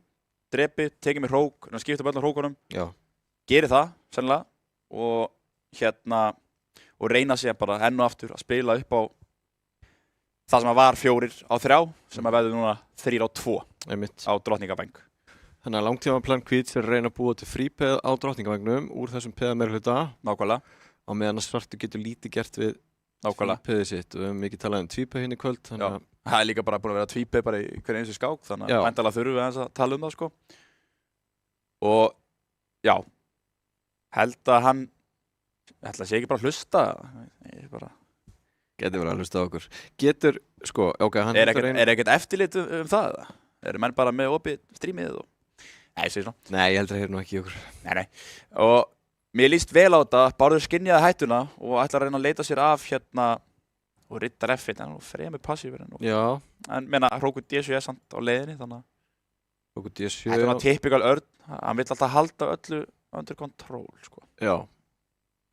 Ok, kemur náttúrulega í veg fyrir að Svartur komið inn með hrókin H2. Nákvæmlega. Og líka Hrókur H1 líka ekki að gera neitt þegar riddarinn náttúrulega stendur fyrir og valdaður að kónginum. Einmitt. Sko, nú Bárður orðinn rauður, hann er komin undir 20 sekundur, Örn er með tæpa 2 mínútur. Þetta lítur ágætlega út fyrir Örli og að jafna metið núna. Já, sammála því. Fara peðina stað núna eða hvað gerir hann næst? Hann fyrir með riddarinn á D2, já. Ok, hann vill þess að sama hugmynd, ef Hrókur H8 tilbaka, þá var hann væntanlega ekki að fara að leika riddarinn tilbaka og fá jafntefli, heldur vill frekar fara til F3. Nei, hann fyrir tilbaka aftur. Ok, kannski þykist hann vera að reyna að vinna tíma núna. Já, ok. Fyrir á D2 og svo aftur á D3. Þetta er frægur frasi frá rússónum, sko. Já. Always repeat, sko. Einmitt. Til að sýna hver ræður. Akkurat. En þetta er væntanlega frasi sem maður lærið frá Helga Ólafsinni. Jú, hárrétt, já. Ég veit hann er að hlusta, hann að blessa Helgi. Og kongur F8, já. Já. Og, ok, kongur er vantilega leiðin yfir á E7, ef hann getur. Nákvæmlega. Kongurinn var, já, það er ekkert að vera þarna svona langt í burtu, þannig að hann kemur aðeins nær, sem að meika bara fullkominn sens. Bárður er að þýr virðist að verjast ágætlega í þessu. Bárður veit hann þar jafntefli. Já. Og enn aftur, ég er ekki viss hvort að Örn fattar, nei, sér. Við minnum á það, ef að Örn og vinnur þessu skák og staðan 3-3, þá fara þeir í svona hálfgerða bráðabúnaskák sem þýr að þeir tefla áfram, skiptum liti, þangað til að einhver vinnur. Já. Með sömu tímamörkum. Þannig að tæknilega sé ef að Örn vinnur og þeir gera síðan 20 jafntefli í röð, þá munum við verið allt kvöld. Það er rétt. En ok, það er ekki að gerast. Kongur F2, sennilega þörf fyrir því. Virkar eðlilegt, heldur valdi á G3-peðinu. Já, og hann fyrir tilbaka aftur. Sko, í minni reynslu, þegar Bárður er orðinn svona tæpur á tíma, þá einhvern veginn dettur eitthvað. Ok. Og hérna... Það lítur vel út hjá Erni núna. Ok, hann kemst ekki alveg áfram, riddarinn fyrir tilbaka. Sennilega sniðut. Ok. Ítir hann C-peðinu, hvað gerir hann? Veit hann þar jafntefli, hann er óhræddur að vera... Býtu, mista hann bara þessu? Gleymdi sér aðeins, já. En ok, við sjáum samt að hann með leika B5 núna og leika C6 og við sjáum að hvor peð er hættulegra. Já, væntanlega peðið sem er komið lengst. Ok, hann er svona aðeins að taka sjensi núna Örli og Bárður mjög tæpur á tíma. Hefur fórna peðið tímabundið en hættulegt frípeð. Það er alveg rosalega intense og hann vil bara skáka. Leikur A6. Ok, menna það er bara leikur, I guess. Hann náttúrulega má ekki falla, sko. Hvernig getur hvítur bætt stöðuna? Ég er ekki viss, Hrókur A5 og hvað gerur þau? F6 er það inn í myndinni? Já, það er enda inn í myndinni, sko. Þú hóta bara F6, eða ekki? Já, sem að riddarinn valdar þetta peð. F6 kemur. Úff, þetta og Bárður... Ég meina hvað, hann tekur bara... Ég trúi þess ekki. Hann tekur peðið. Þetta er bara ótapaleg núna. Eðast, ok, það er riddar á borðinu, getur allt gest, en... Já.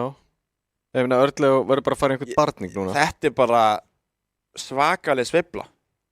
3,9 stuðl og... Já, þetta er svakalegt. Og Bárður með tapa í einhverjum 5 skákum með samt að fara að fá 4 vinninga eftir... Hvað, 6 skákir? Það meikar bara enga sens. Þvílík segla. Ok, nú fer hann í peðin. Þetta G6-peð skiptir samt eiginlega engu máli. Þannig að þess að A-peðið er svo fljótt, það er svo hratt. Kongur E6. Hraðins greitt, ætla ég að segja. Þetta er C5. Fer í svona ákveðin hálfring riddarans. Ok, ég meina hvernig ætlar... Þetta er erfitt fyrir hvítan. Minnum að það Örli og verður... Hrókur A7, ekki? Jú. Nei, eða þarna, ok. Já. Meikar líka sens. Hann vill væntanlega stoppa Hrók hvíts að fara. Já, þetta er búið. Og sjáum að við riddarinn ennþá út í Narníu. Út af því að þetta er það sem við kallum boatwinning figuration hérna, domination. Og leið og riddarinn fyrir E3 þá lendur hann alltaf í skugga riddarans, skugga kongsins. Og restin er úrvinnslega bara teki, king B3. Já. Hanna. Það er ekkert þetta að gera hér. Býtu. Já, þetta er jættubli. Það var jættubli maður. Djúsins.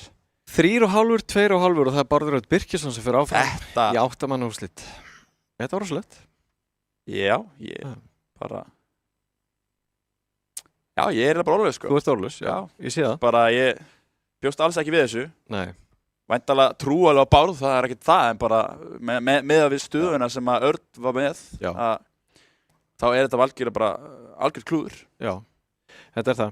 En kæra áhorfendur, næsta viðureign kvöldsins nafnarnir Ingvar Þór Jóhannesson og Ingvar Vú Skarphéðinsson og þeir fara að gera sig klára eftir augnablik. Við ætlum að taka örstutt hlé og koma aftur eftir skamma stund. Haldið áfram að fylgjast með okkur. Við tengjumst gegnum óteljandi þræði og bylgjur í gegnum samtöl, augnablik og upplifanir. Þú ert í betra sambandi hjá Símanum.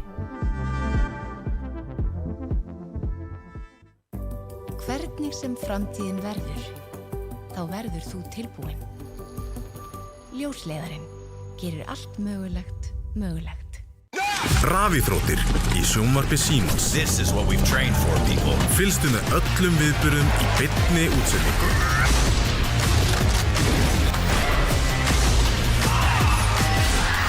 Allar rafíþróttir á einum stað í viðmóti Símans.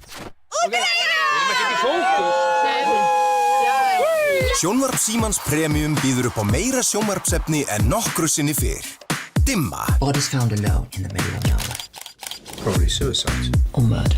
Í íslenskum sakamál kafað dýp. Missir. Útilega. Þessi útilega þetta ferði hálfgerður rugg. Sacrifices must be made. I'm Madeline Manlow. Welcome to the White Lotus. Gotta be calling the shots. Ice Guys 2. Gekka. Það svo gaman að segja satt. Kapphlaupið enska úrvalsdeildarbikarinn hafið. Enski bolti. Endalaus farsími, endalaust net og allt þetta sjónvarpsefni í einum þægilegum pakka. Vertu með sjónvarp Símans í haust. Horfðu núna.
Já, komið sælir aftur kæra áhorfendur. Næsta einvígi fer senn að hefjast, það er einvígi nafnanna, það er Ingvar Þór Jóhannesson fítumistari og Ingvar Vú Skarphéðinsson sem mætast þar í 16 manna úrslitum og spennandi einvígi framundan. Hilmir, hverju getum við átt von á hér? Sko, ég held náttúrulega með hinum nafnanum, Ingvari Þóri, Okay. og hann er með gríðarlega reynslu og hann er alltaf að tefla á netinu og í símanum og hvar sem hann sér hann, þá var hann alltaf að tefla. En hann má ekki taka frá því að Ingvar Vú er líka rosalega sterkur, sérstaklega í hraðskák, hann er mjög erfiður að eiga við. Já. Og við veitum það náttúrulega, í gær þá var náttúrulega úrslita mótaröðin á Le Coq og þar þurfti ég sigur á móti Ingvari Vú í seinustu umferð til að tryggja mér það að fara í topp 4 baráttuna fyrir úrslitin og þar tapaði ég á móti Ingvari Vú. Þannig að ég ætla að spá þessu 4-3 fyrir Ingvari Þóri. Okay. Og varst þú með eitthvað tölu í huga, Björn? Sko, lengjan er á sama máli, hún spáir, já, hún er með 1,14 Ingvar Þór, 3,67 á Ingvar Vú. Já, er það ekki enn og aftur? Ég meina, er það ómikið? Já, er ómikið, ég meina Bárður vann líka. Þannig að, já. Einmitt. En þeir eru farnir að stað og það er Ingvar Vú sem stýrir hvítumönnunum. Algjörlega. Og ég minna það að við erum hér í beinni útsendingu og keppendur á staðnum hjá okkur og já, talandi það, Hilmir, bein útsending, er ekki rétt hjá mér að þú ert að fara að stað með eitthvað slíkt sjálfur? Já, ok, jú, sennilega rétt hjá þér, Björn, og góð ágætis stóðsending, en jú, ég ætla vist að vera að streyma eitthvað á morgun kvöldið og mun vera bara eitthvað skemmti heitt og ætla að taka smá bullet fyrir áhorfendur. Það var náttúrulega þessar 1 mínútu skákir á netinu og mun vera að fræða ykkur hitt og þetta og endilega, ef þið vilji sjá meira, þá fáum við aldrei nóg af þessu spili. Nákvæmlega. En fyrir þá sem vilja fylgjast með þér, hvert er best að leita? Já, þá væri það bara inn á Twitch og það væri bara Hilmir F. Já. Og já, eins og ég segi, ég stefna að vera að streyma á morgun eitthvað í kringum 9-leyti. Bara, hann ef menn vilja vera að kíkja eitthvað á smá skáka og menn fara í háttinn. Mæli með því. Og kíkja á allt þetta svoleiðis, sko. Þá bara tjekkja á þessu. En hvað getur sagt þessa byrjun hér? Ingvar Þór með 3.21, sá er brjálæður. Já, sko, mér sýnist eins og Ingvar Þór hefur verið mjög meðvættur að þurfa að tefla rösklega. Hann er komið auka tíma á klukkunni og þeir eru búin með 22 leiki og það er ekkert mjög líkt honum Ingvar Þór vinur mínum að tefla svona rosalega hratt. Nei, sko, það er mjög sjaldan það sem hún fer upp í 3.20 í 3+2. Einmitt. Þó að reyndar var ég að tefla við Vigni og ok, Vigni, hann verður okkur brjálæður að segja þetta, en ég vann hann með 3.40 á klukkunni í hraðskák, en ok, það var náttúrulega, við vorum bara eitthvað að djókast, sko, og vorum ekki að taka svo alvarlega, sko, vorum í léttum gír og en já, það já, blessaði Vignir. Allavega í þessari byrjun þarna eftir Drottning C7 sem að kom fyrir einhverjum leikjum, tala nú fyrir þá sem að muna það, en þá er þessi peðsförð með Biskup G2 mjög athyglisverð, en Ingvar leik Drottning D3 og vildi halda í peðið og við sjáum að það er líka mjög hefðbundi. Ingvar Vú leik síðast riddari tilbaka eftir og býður uppskipti á þessum biskupum og Ingvar Þór er að gera upp þessi núna hvort hann er að fara í uppskipti eða bakka með biskupin eða láta þetta vera, hvað er þetta að gera? Ég reyndar rugglaðist aðeins og Ingvar þarna, ég held að Ingvar Þór væri með hvít, ég ætla ekki að ljúga þér. Já. Það er sannlega vitlaust. Þeir heita náttúrulega báður Ingvar, þannig að þeir eru alveg fyrirgefið. Já, nákvæmlega. En Biskup C8 heldur valdi á DF-peðinu hérna. En af hverju til C8? Af hverju hefur ekki farið til G4 til dæmis? Já, það er bara mjög góð spurning. Ætlar hann að fara hér og taka löngulínuna? Já, og leika síðan D4 og suppressa Biskup B2 skila inni í einhverjum helli þarna á B2. Já. Gæti hugmyndin. En nú er segðu mér eitt, nú er Ingvar Vú nýr í þessari keppni, hann er óreyndur, kannski smá stressaður, hann er svona the underdog í viðrögninni, hann er stigalæri. Hvað þarf ungur skákmaður eins og Ingvar Vú að gera til þess að slá nafna sinn út af laginu hérna? Já, sko, ég get alveg sagt þér það að fyrst þegar ég kom hérna og og ég vissi að væri ykkur myndavæl á mér og væri ykkur áhorfendur heima og svona, þá talaði um það sem ég var að keppa sko, sjálfur. Já. Þá var ég alveg létt að skýta í mig sko, ég var alveg rosalega stressaður og stressið náði til manns og maður er náttúrulega orðin aðeins vanar þessu núna, þannig að svona helsta hugmynd mín fyrir hann sem ráðleggingu að ekki reyna að vera að pæla alltaf mikið í að þetta sé á YouTube og við séum í beinni og svoleiðis og meiri sé að var eitthvað viðrögn, hvað var ekki Hjörvar Steingrímsson á móti Vigniri Vatnari eitthvað tímann. Það sem að þeir voru bara að leika köllum í dauðan og eitthvað. Og ég ræddi við það og spurði og Vignir kommenta á það að þetta var smá svona öðruvísi. En mér skilst að við séum orðin miklu reyndar í þessu að vera með myndavélina á andlitinu og svoleiðis. En þá er náttúrulega spurningin fyrir Ingvar hvernig honum líður.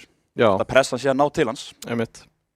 En allavega með stöðuna að gera, þá líst mér bara vel á svörtu stöðuna. Við sjáum að biskupinn á B2 á eiginlega sérstaka framtíð. Já, Ingvar var að leika síðast P til G4. Já, sem getur verið dálítið riski. Ég meina, getur alveg ímyndaðir drottningin einhvern veginn kemst á G3 skák bara, þú veist, eftir einhverja 15 leiki. Já, það er aðeins farið að lofta hvíta kónginn. Já, því meira sem þú ítir peðanum upp fyrir framan kónginn, því meiri áhætta er það mæntanlega. En á hann einhvern möguleika þá að nýta þessi peð í einhvers konar kóngsókn? Eru þau eitthvað að hjálpa honum þar? Ég meina, Svartur með 3 peð nú þegar fyrir framan kónginn og keðju. Já. Hann með eins og Hikaru myndi segja Connect 4. Einmitt. Með menn eru bara að spila millu, sko. Þannig að ég held að þetta lúkar bara betur á Svart, sko. Já, þú ert trefnulega á stöðu Ingvars Þór. En hann þarf samt að passa sig eitthvað, sko. Sáum að Ingvar var mjög svipur þarna, var kannski að fara að leika drottning B6 og vera að hóta Daniel 3 skák. En hefði runnið í Hróku C6 sem vinnur held í kall, sko. Sem hefur tvöföld hótun hérna. Sem hefði getið verið smá peikla, sko. Misliti biskupar, skipti það einhverju máli í þessar stöðu? Já, sko, við sjáum að báðir eru með, sem sagt, hvítur með svartan biskup og við sjáum að Svartur, það var mjög dæmigert að Svartur sé að stilla upp peðan á svarta reiti til þess að vera að skjóta niður færi þann biskups. Og við sjáum að hvítur svona eiginlega að gera það sama, hann er með 5 peð á hvítum reitum og einungis 1 peð þarna á H4 á svörtum reit. Þannig að þetta er svona mjög hefðbundi. En býðu nú við, nú voru uppskipt á hrókum. Og drottning D5 skák. Það er möguleiki, já. Ég er líka að velta fyrir mér, er þetta peð eitthvað vandamál eftir að biskupin færa sig yfir? Já. Hann leikur G5. Leikur ekki bara E4 núna. Og drottning G3 skák. Aha.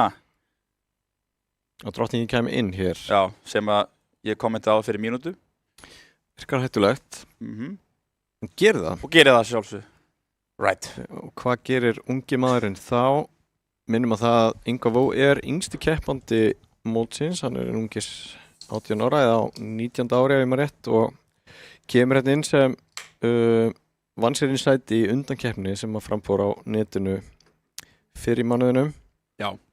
Og við meginum ekki að gleyma því að ástofan okkur Ingvar er búin að vera að taka svona mikilli bætingu upp á síðkastið náttúrulega því að hann er náttúrulega áskrifandi hjá vignirvatnar.is og Dölur að æfa sig. Og Vignir náttúrulega með skák fyrir á A til Ö eins og stendur á síðunni, það er ekki lygi. Nei, það er mitt. Og endilega farið í áskrift og tjekkið á þessu ef þið viljið bæta ykkur í skákinni.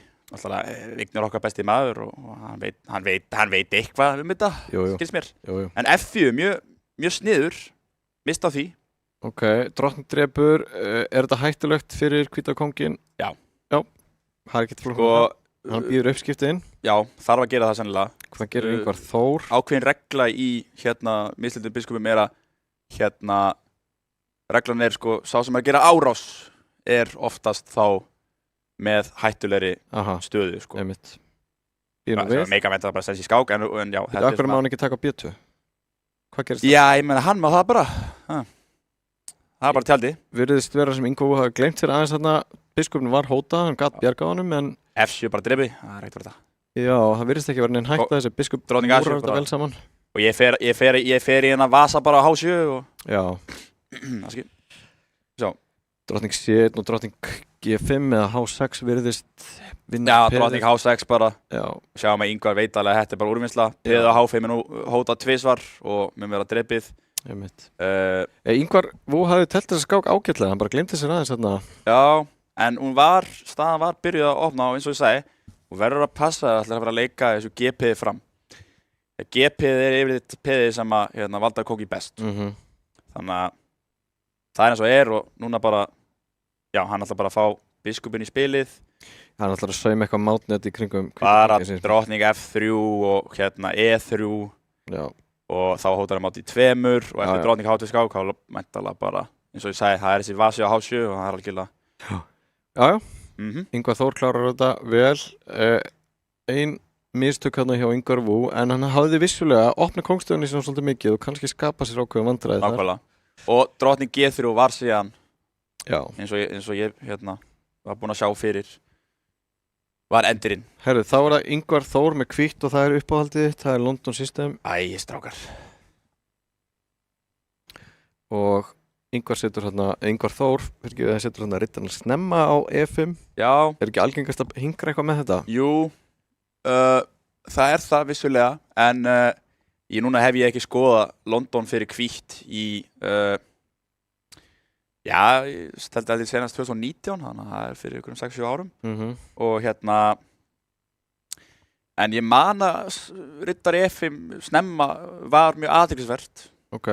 Og þú vilt leika riddar DF3, vera með algjört tak á E5 og setja síðan biskup D3 og síðan náttúrulega bara biskup D3 náttúrulega horfir niður á H7 og vilt bara reyna að máta Núna kemur riddari D3 vantarlega, vill halda í taki á E5, alls ekki missa það því að þá missir hann þetta grip á stöðunni og þetta grip veitir því að hann getur gert árás meira frjálslegara Ingvar Vú setur hérna rittarinn sinna á E4 og svo F6, er þetta ekki bara sniðugt svona þess að dempa aðeins aðgerðir Ingvars Þórs eða hvað?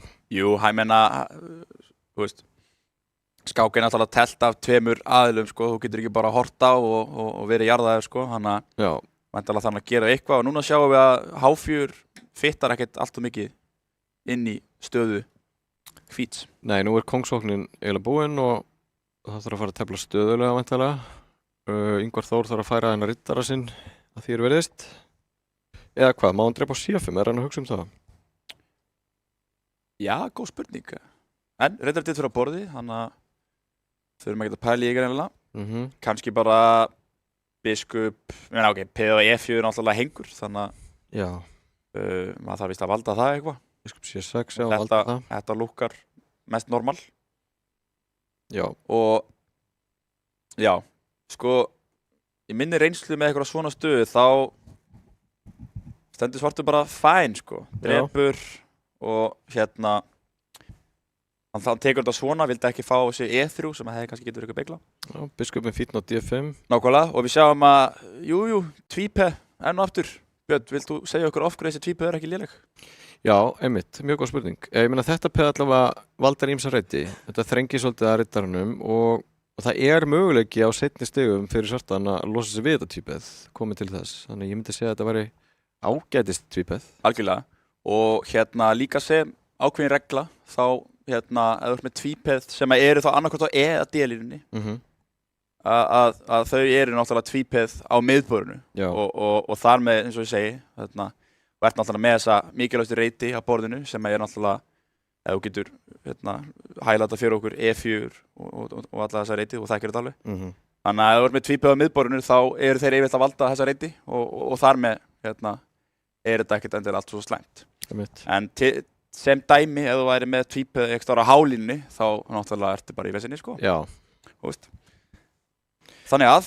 Já, en hvað getur við sagt léttumennina á borðinu? Það er biskupin móti riddara. Ingvar Þór er búinn að setja peðin sem flest öll á svarta reitið, svona til að berjast gegn hvítrita biskup svarts. En riddarinn er frekar slakur, eða ekki?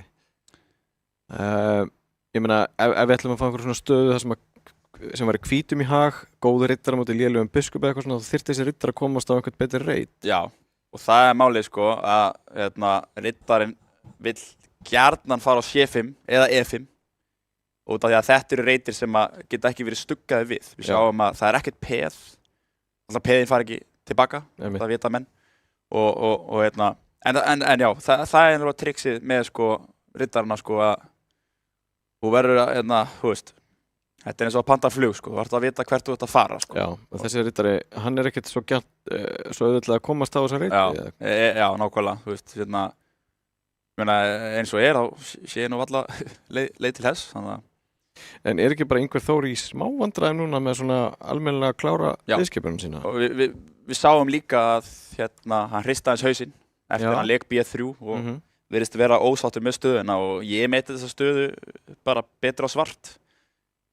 Og við sjáum að Ingvar er eitthvað, hann er alveg örugglega að blóta eitthvað við sjálfan sig.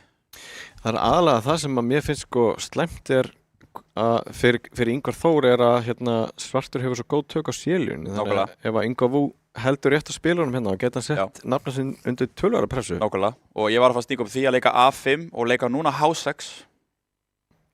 Já, og hefði viljað hafa peðin. Já, út af því að sko, ég hefði enn og aftur ég bara búið til hennan vasa. Skemmtilegt að kalla þetta vasa. Bara eitthvað sem ég fann upp á daginn. En ef þú hefðir sett leikið sem sagt H6 þá hefur þið bara falið síðan kónginn á H7 og við sjáum að borðið er bara ekki nógu stórt til að vera að veita kónginum einhver vandræði á H7. Nú er Ingvar Vú með öll peðin sinna á hvítareitum og það þýðir að hvíta drottningin á möguleika að komast inn fyrir og kóngur svolítið berskjaldaður. Nákvæmlega og líka sem regla þá ef þú ert með hvítareitna biskup þá viltu líka hafa eitthvað peð á svörtum reitum. Út af því að þau mun þá valda þá reiti, þessa svörtu reiti. Og það við vitum náttúrulega að biskupinn á Daniel 5, hann er náttúrulega litblindur í drasl, sko. Hann er ekkert að fara að hoppa yfir á D6 og bara, herru, ég græja bara svo svörtu reyti, bara biskup D6. Nei. Þá náttúrulega eru bara að fara að kalla þið dómaran, sko. In this case, myndu þurfa að hringi í chess.com staff, sko, og segja að síðan sé brotin. Þannig að, já, þetta er doldið þannig að ég hefði viljað sjá smá svona complimentary peð á svörtum reytum líka. Athyglisvert. Já. Þannig að það eru fullt af einhverjum reglum í supporti. En við sjáum að drottning A3, hvað er að gerast?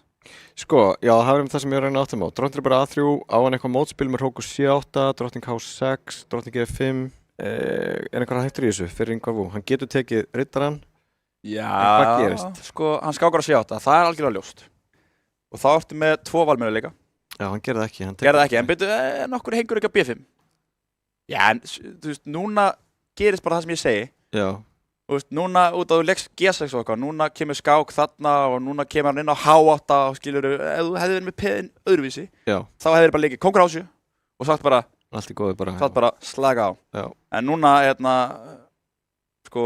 En nú er Ingvar Þór komið með svona stjórnvölin Já. En ég má samt gefa kredit á Ingvar Vú að hann er, mér finnst það nátt verjast vel þegar hann þarf að verjast vel. Já. Og ég er væntanlega með plussskór á hann, en eins og ég segi, hann vann mig náttúrulega í gær, þannig að ég ætla ekki að fara að gemma allt of mikið út í loftið, en já, hann svona, þú veist, hann er svona resourceful, sko, úrræða góður, sko. En okkur leikur ekki D5 hér? Sér spurning. Það er bara mjög góð spurning hvað þessu. Hann ætlar að reyna að máta hann, setja biskup F3, en það er náttúrulega setn í því. Já, ég held það. Og já, við sjáum að núna er þessi blinda að fara að spila inn í og já, ég er með aðra reglu því miður en drottning og riddari vinna betur saman á móti drottning og biskup en það er mjög, menn veit ekki það en reglan felst í því að drottning og riddari vinna bara betur saman á móti drottning og biskup ef að drottning og riddarin er að fara að gera árás. Aha. Því að þau eru mjög sterk í því. En alltaf, þið getur bara glemt öllu sem ég sagði því að drottningar farnar út af borðinu. Já. Nú er Ingvar Þór að leika, hann er að fatta. Vá, 0,1 eftir. Vá, en getur Ingvar Vú sett einhverja pressa á hans að hann hefur einfaldast mjög mikið hér? Hann vil leika H6 og G5, hann hlýtur að vera. Ef Ingvar Þór kemur kóngin sem þá ætti hann ekki að vera í neinni hættu en... Já, hann vil, sem prinsip, vill varnarmaður skipta upp á öllum peðunum. Biskup H5, og F4, skipta upp á öllum peðunum. Og Ingvar Vú veit þetta. Og núna bara teki og saman hvað gerist þá mun hvíti biskupinn fórna sér fyrir senasta peði ef hann þarf og þar með einungis riddari og kóngur á móti kóng og við vitum að það jafntefli. Já, þetta var jafntefli. Þetta var spennandi skák og Ingvar Wú átti sína möguleika, sérstaklega í miðtaflinu. Hann setti Ingvar Þór undir mikla pressu. Þannig að hann tapar þessu peði, en eins og ég segi, breytir enga máli og ef þú dreipir peði þá, já, ok, líka bara, þú veist, peðsendaflið líka bara, jafntefli, þetta vita menn. Leik bara biskið 2 og teki, já, ok, Ingvar Þór ætlar eitthvað eins að eins og svona sálrænt kannski fyrst og fremst. Hann hefði leikið kóngur E6, það hefði komið gaffall, sko. Já. Það örugglega það sem ég hugsa. Hann eitthvað aðeins að kýtla hann, sko, en þú veist, mun að vera nóg. Ef hann vinnur þetta á, missi vitið, sko, en ok. Ok, Ingvar Wú að verjast vel hér. Maður sjá hvað þetta næstu 20 leiki komnir, þannig að, já, fyrir áhorfundur sem að vita ekki, en ef það ekkert peð drepið, eða hérna, afsakið, ef það engin kall tekinn og ekkert peð hreyfir sig áfram í 50 leiki, þá hérna staðan jafntefli og jafntefli samið. Já. Ok. En nú kannski, ef við hugsum aftur Ingvar Wú, hann nýr í þessari keppni, eitthvað stressaði, nú hann kannski búinn að ná mesta hrollinum úr sér, kominn á blað að minnsta kosti og geti fara að láta taka til sín hér í skák númer 3, staðan 1,5 Ingvar Þór í vil og það aftur sama byrjunaratriði á borðinu og áðan. Ingvar Þór býður upp á benk og bragð en nafni hans Wú hafnar því. Við fengum einhvers konar broddgaltarlega stöðu áðan, var það ekki? Jú. Þeir teldi svo hratt, við náðum einhvern veginn ekki að fara yfir það en hérna... Já, við vorum með uppfyllning víst, en bara hefði að leika bronsi 2 og... Já, það sem ég á við með þessa peðastöðu hérna hjá svörtum og talaði broddgaltarstöðu. Sko, þetta samt líka finnst mér oft, sko, þetta getur verið veikleiki og styrkleiki, sko. Fer eftir hvernig þú horfir á það, en mér finnst Ingvar Wú oft, sko, hérna, já, eins og hann leika biskop F3 og drottning F3 og svona skipta upp á dálítið mikið og þú veist, mér finnst það oft þegar hann tefla á móti stigæri og því að ég telt við hann, ég lendi oft í því að hann gerir þetta, þú veist, menn ekki nógu grimmir, sko. Þú veist, þetta er eins og þegar ég var þessum aldri, sko, þá, þú veist, þá var bara flugeldasýning og maður var að vinna stigæri. Alltaf fer eftir, þú veist, persónuleika og skákstíl, en mér finnst það, stundum vera svona, þú veist, hann mun að leika riddar F3 núna og bjóða upp í jafntefli, sko, þú veist, þetta er svona. Já, þér finnst það kannski vera einfaldastöðun og mikið með að fara í uppskipti, kannski ekki á sínum forsendum? Já, eða svona, þetta er bara svona, ég náttúrulega þekki alla helstu skákmenn landsins og eins og ég segi, leikur riddar F3 og hvað, bara jafntefli, Já, en auðvitað, í svona stuttu einvíi þá hefur hann ekki efni á því að vera að taka... Nei, nákvæmlega, en ég get alveg lofaði því að við værum að tefla sko, þú veist, eins og í gæri eða eitthvað, ég hefði boðið upp á eitthvað svona þráskák jafntefli, hann hefði bara tekið, skilur. Já, einmitt, ég skil. Mér finnst stundum vanta smá svona kjark í þess að ungu strákar sem eru að koma upp núna og kannski meiri svona, þú veist, þannig að vilja reyna að vinna stigari skák. Já, einmitt. Og ég meina, þetta segir bara nóg, það sem ég var að segja, það er bara jafntefli. Þú veist, hann er hvítt, tekur bara jafntefli just because, það skilur þú veist. Það verður engin rök fyrir því að taka jafntefli með hvítu þarna. Einmitt. Sem sagt, staðan 2-1, Ingvar Þór í vil og við ætlum að taka núna örstutt hlið og fara í auglýsingar og koma aftur með framhaldið þessu en við eftir örskamma stund. Ekki fara neitt. Við tengjumst gegnum óteljandi þræði og bylgjur í gegnum samtöl, augnablik og upplifanir. Þú ert í betra sambandi hjá Símanum. Hvernig sem framtíðin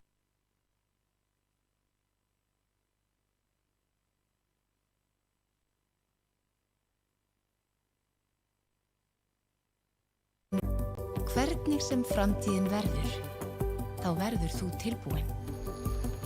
Ljósleiðarinn gerir allt mögulegt mögulegt. Rafíþróttir í sjónvarpi Símans. This is what we've trained for, people. Fylgstu með öllum viðburðum í beinni útsendingu.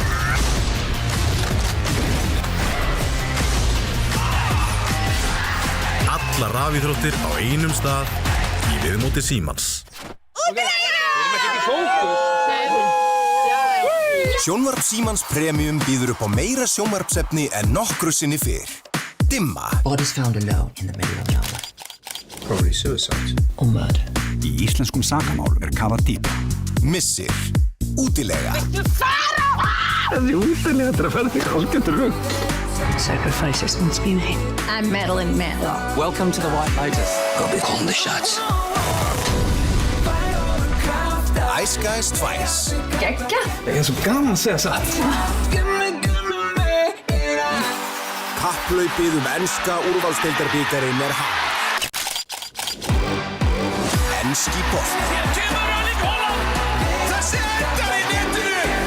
Endalaus farsími, endalaust net og allt þetta sjónvarpsefni í einum þægilegum pakka. Vertu með sjónvarp Símans í haust. Horfðu núna.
Já, komið sælur aftur, kæra áhorfendur. Þið að fylgjast með við nafnana Ingvar Stórs og Ingvars Vú, staðan 2-1, Ingvari Þór í vil.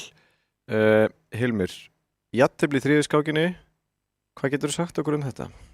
Sko, já eins og segi, það voru eiginlega engin rök fyrir því að taka jafntefli í þessari stöðu.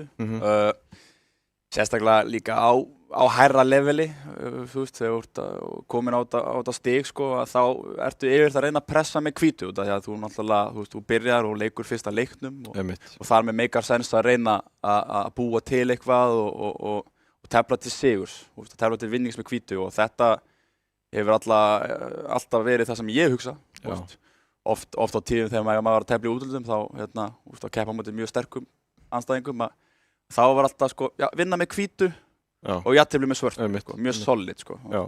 Þannig að, En þetta merkir þá bara eitthvað reynsluleysi hjá Ingvar Vú? Já, þetta bara eitthvað sem ég séð hjá honum. Hann bara svona, ef hann á móti stigari, þá bara svona oft tekur hann bara jafntefli og það ekkert slæm úrslit, en þetta ekki, þú ert undir einu vinning og að meikar sens að reyna að vera að pressa með hvítum og þú veist, ég meina eins og menn vita ef að fara núna að segja þeim að svo að fara 3 jafntefli núna í röð þá Ingvar Þór bara komið 3,5 og þar með einvíginu lokið Þetta er náttúrulega bara einvígi, þetta er ekki mót þannig að það jafnteflin eru þeim í hag sem yfir og það Ingvar Þór eins og Hilmi segir ef til vill kannski hefur Ingvar Þór ekki almennilega átt að segja á því að hvernig fyrirkomulagi væri, ekki almennilega búin að hugsa þetta í gegn að hann þurfti að berjast með hvítumörunum en nú fær Ingvar Þór svart og lendir kannski undir einhvers konar pressu að fara að verja einmitt en áðan sáum við Ingvar Þór tefla London System og nú fer hann í enska leikinn, það kemur svo mikið óvart hann hefur telt þetta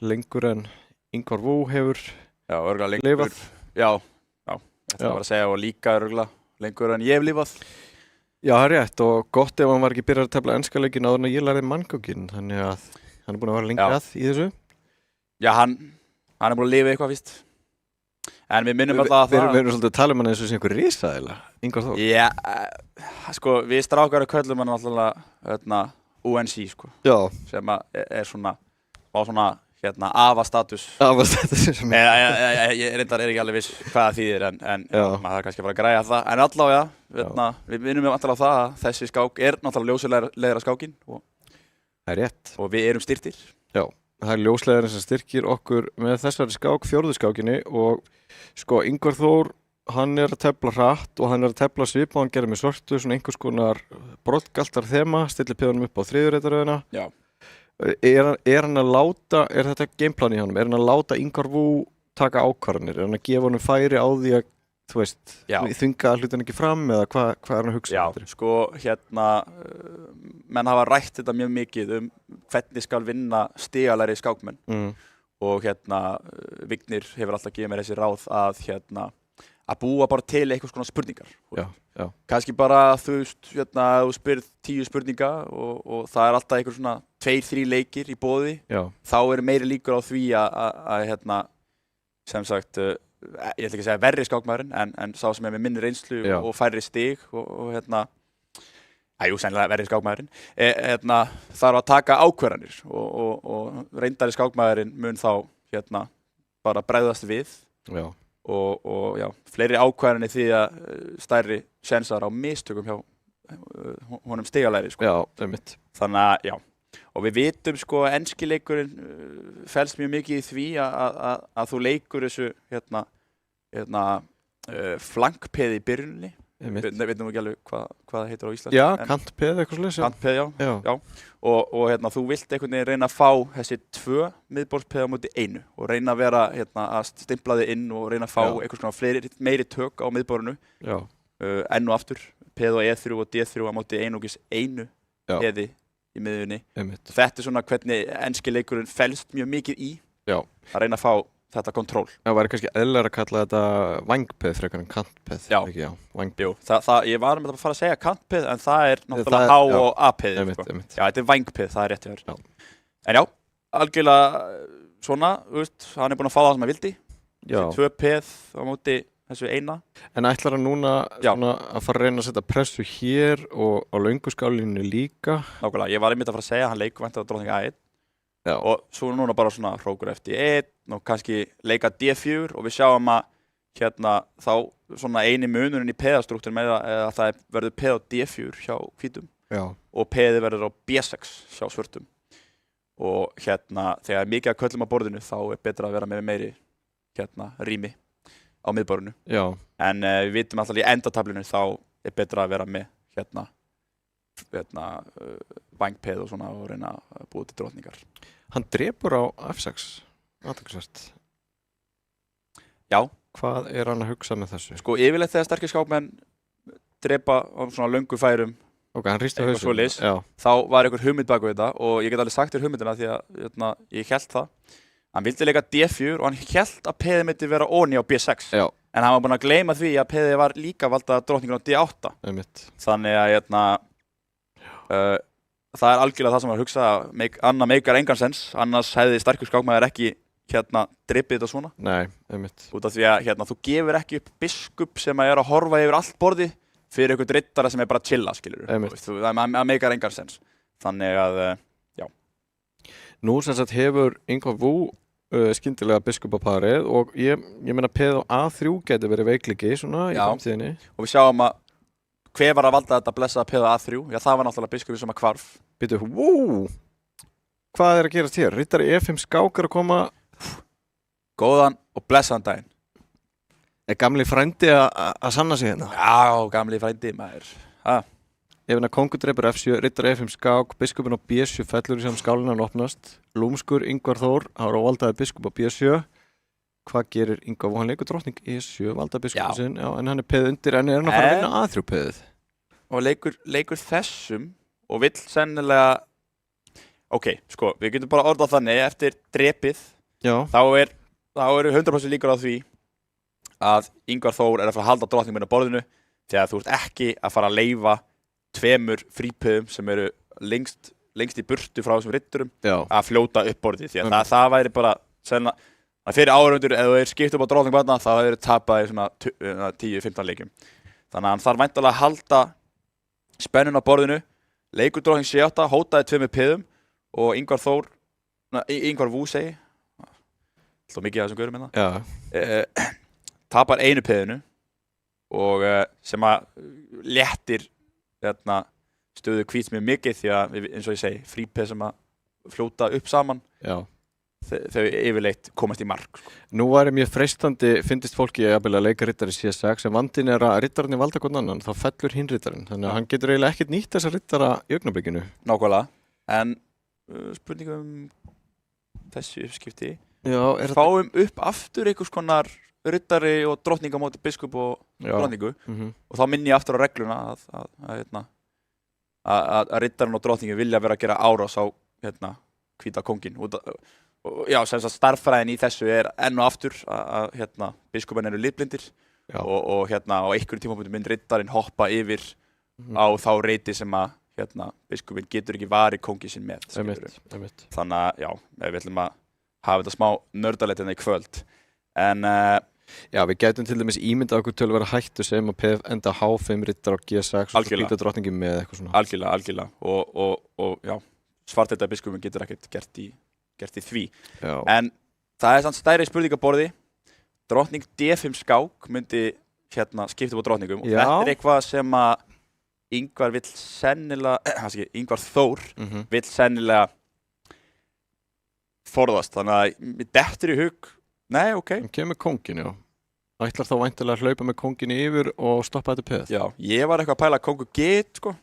Já. Þú veist, fara bara heim og síðan kannski reyna að fara í þetta H4-H5 plan. En gerist svona, hann vill fara til E2.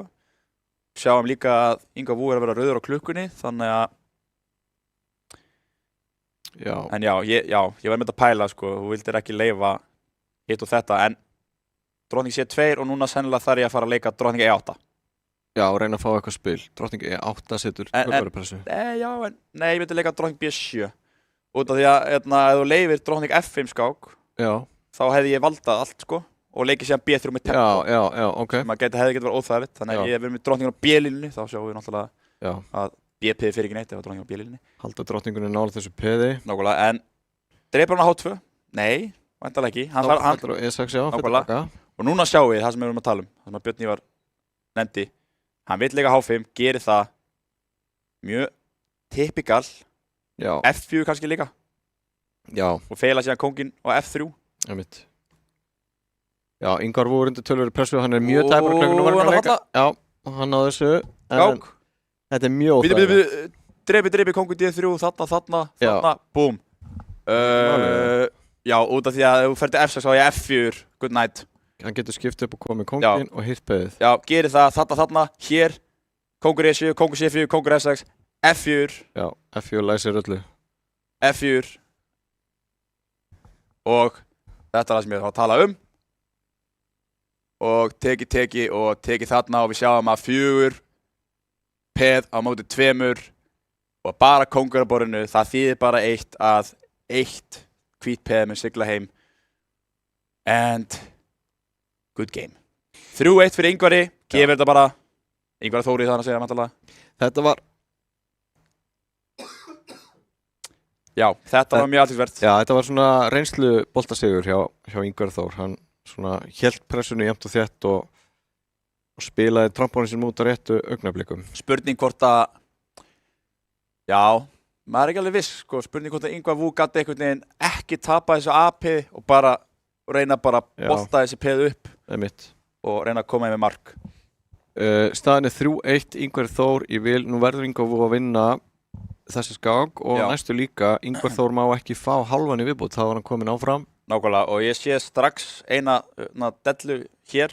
Okay. Og það er að hann lék biskup B2 og fratt og hérna í þessari stöðu hérna. Já, sem sagt á háu leveli þá leikur ekki biskup B2 hér, þú leikur E3. Já. Og hérna til að brjóta peðin. Já, og síðan hérna eftir eitthvað skona hann þá kannski leikur biskup til A3. Já. Út af því að við sjáum að líka í fyrstu skákinu munni þá var einmitt þessi biskup bara svona að horfa á peð og D4. Einmitt. Þá var reyndar voru með Connect 4 hinum megin. Já. Ef að menn muna hitta þetta. En já, svona yfirleitt þá er þetta þessi biskup hérna, hann er bara svona, hann er að fara að horfa á þetta peð í einhver tíma þangað til að, þú veist, menn yfirleitt meiri að fara tilbaka. Þannig að biskup B2 þarna í þessari byrjun er kallaður ónákvæmni á þessu háa leveli. Já, og Ingvar Þór valdar þetta D4 peðið sitt kyrfilega núna og erfitt fyrir Ingvar Vú að leika til dæmis B4 á sér í mótspil, þannig að nákvæmlega. Það er bara draumastaða. Já, Ingvar Þór með draumastöðu í þessum Benoni struktúr hér. Já, þú bara rittarinn flokkur hérna á C5. Já, bara hérna drottning C7 alltaf, vilt alltaf svona yfirvalda E5 peði. Einmitt, en þarf hann ekki að passa sig á því ef hrókurinn verður óvaldar að vera ekki taktík hérna? Já, kannski svoleiðis, já. Það þarf að hafa augun opin hérna. Já. Mér langar nefnilega sko einhvern veginn að koma þessum biskup á C8 á H5 sko. Já. Getur hann leikið biskup D7 og svo drottning C7 og svo klára liðskipurinn? Ég meina hann er með það mikið pláss að hann hefur tíma. Já. Það er með mikið pláss og hefur tíma. Og við sjáum að sko þá skoðum við náttúrulega hvar eru breykinn, og við sjáum að ef svartur getur stoppað B4 þá til lengri tíma þá mun hann á endanum ná að leika E4 og sprengja þetta allt upp sko, og vera bara með yfirburðastöðu. Já. Þannig svona þekkt þema í svona stöðum að leika E4, D-drepur, D3, er það ofsnemma á ferðinni? Já, ég meina, það riddar A6 smá sérkennilegur. Skil ekki alveg okkur. Riddarinn er yfirleitt bara bestur á C5, þannig að Ingvar Vú leikur riddari H4, svona aðeins að liðka til fyrir mönnum sem. Já, þetta er líka alveg ágætlega hefðbundi. En já, riddara A6 er eitthvað sem að ég skil ekki alveg, sko. Var kannski B4? Nei, ég skil ekki. Hann leikur F4, er þá að spila upp á þessa leppun hérna á elínunni. Já. Og, já, menna, og ert með riddar á C5, það er eiginlega engin þörf fyrir þessa bakka, sko. Nei. Og þá er áhörundur að pæla, hættu þessu vælitir okkur er þetta svona mikilvægt, því að hver og einn leikur náttúrulega er mikilvægur og menn þurfa að vera nákvæmnir út af því að Ingvar Vú er búinn að bjóða upp á búinn að bjóða Ingvari Þóri að fá mjög góða stöðu og þá einmitt eru svona einhverju svona leikir sem að geta glatað þessum plús sem að hann var komið með. Já. Og ég get alveg lofaði því eftir 3 leiki í H-mun Ingvar Þór leika riddari C5 tilbaka og þá með ég bara ringi mig fyrir kennslustundir ef svo er. Já. Nú hefur Ingvar Vú sem sagt náð það kemur hann. Já, blessaður. Já, einmitt.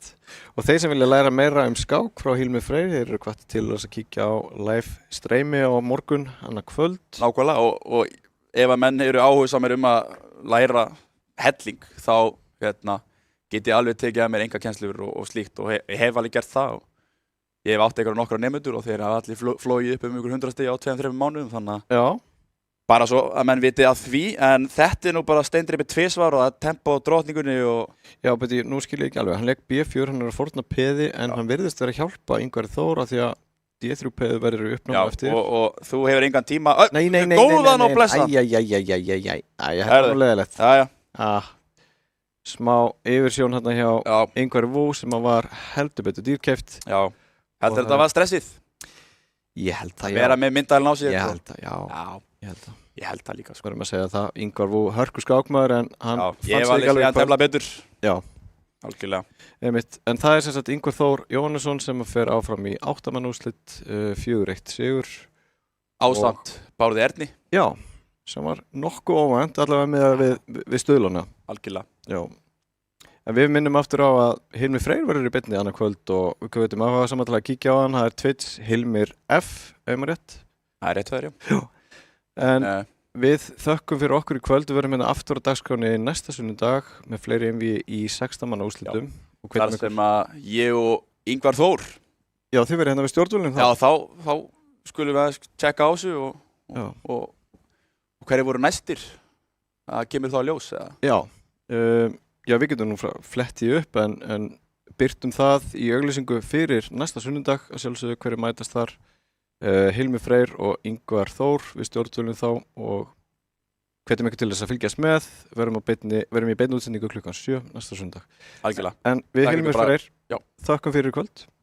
Takk fyrir samverðina og verið sæl.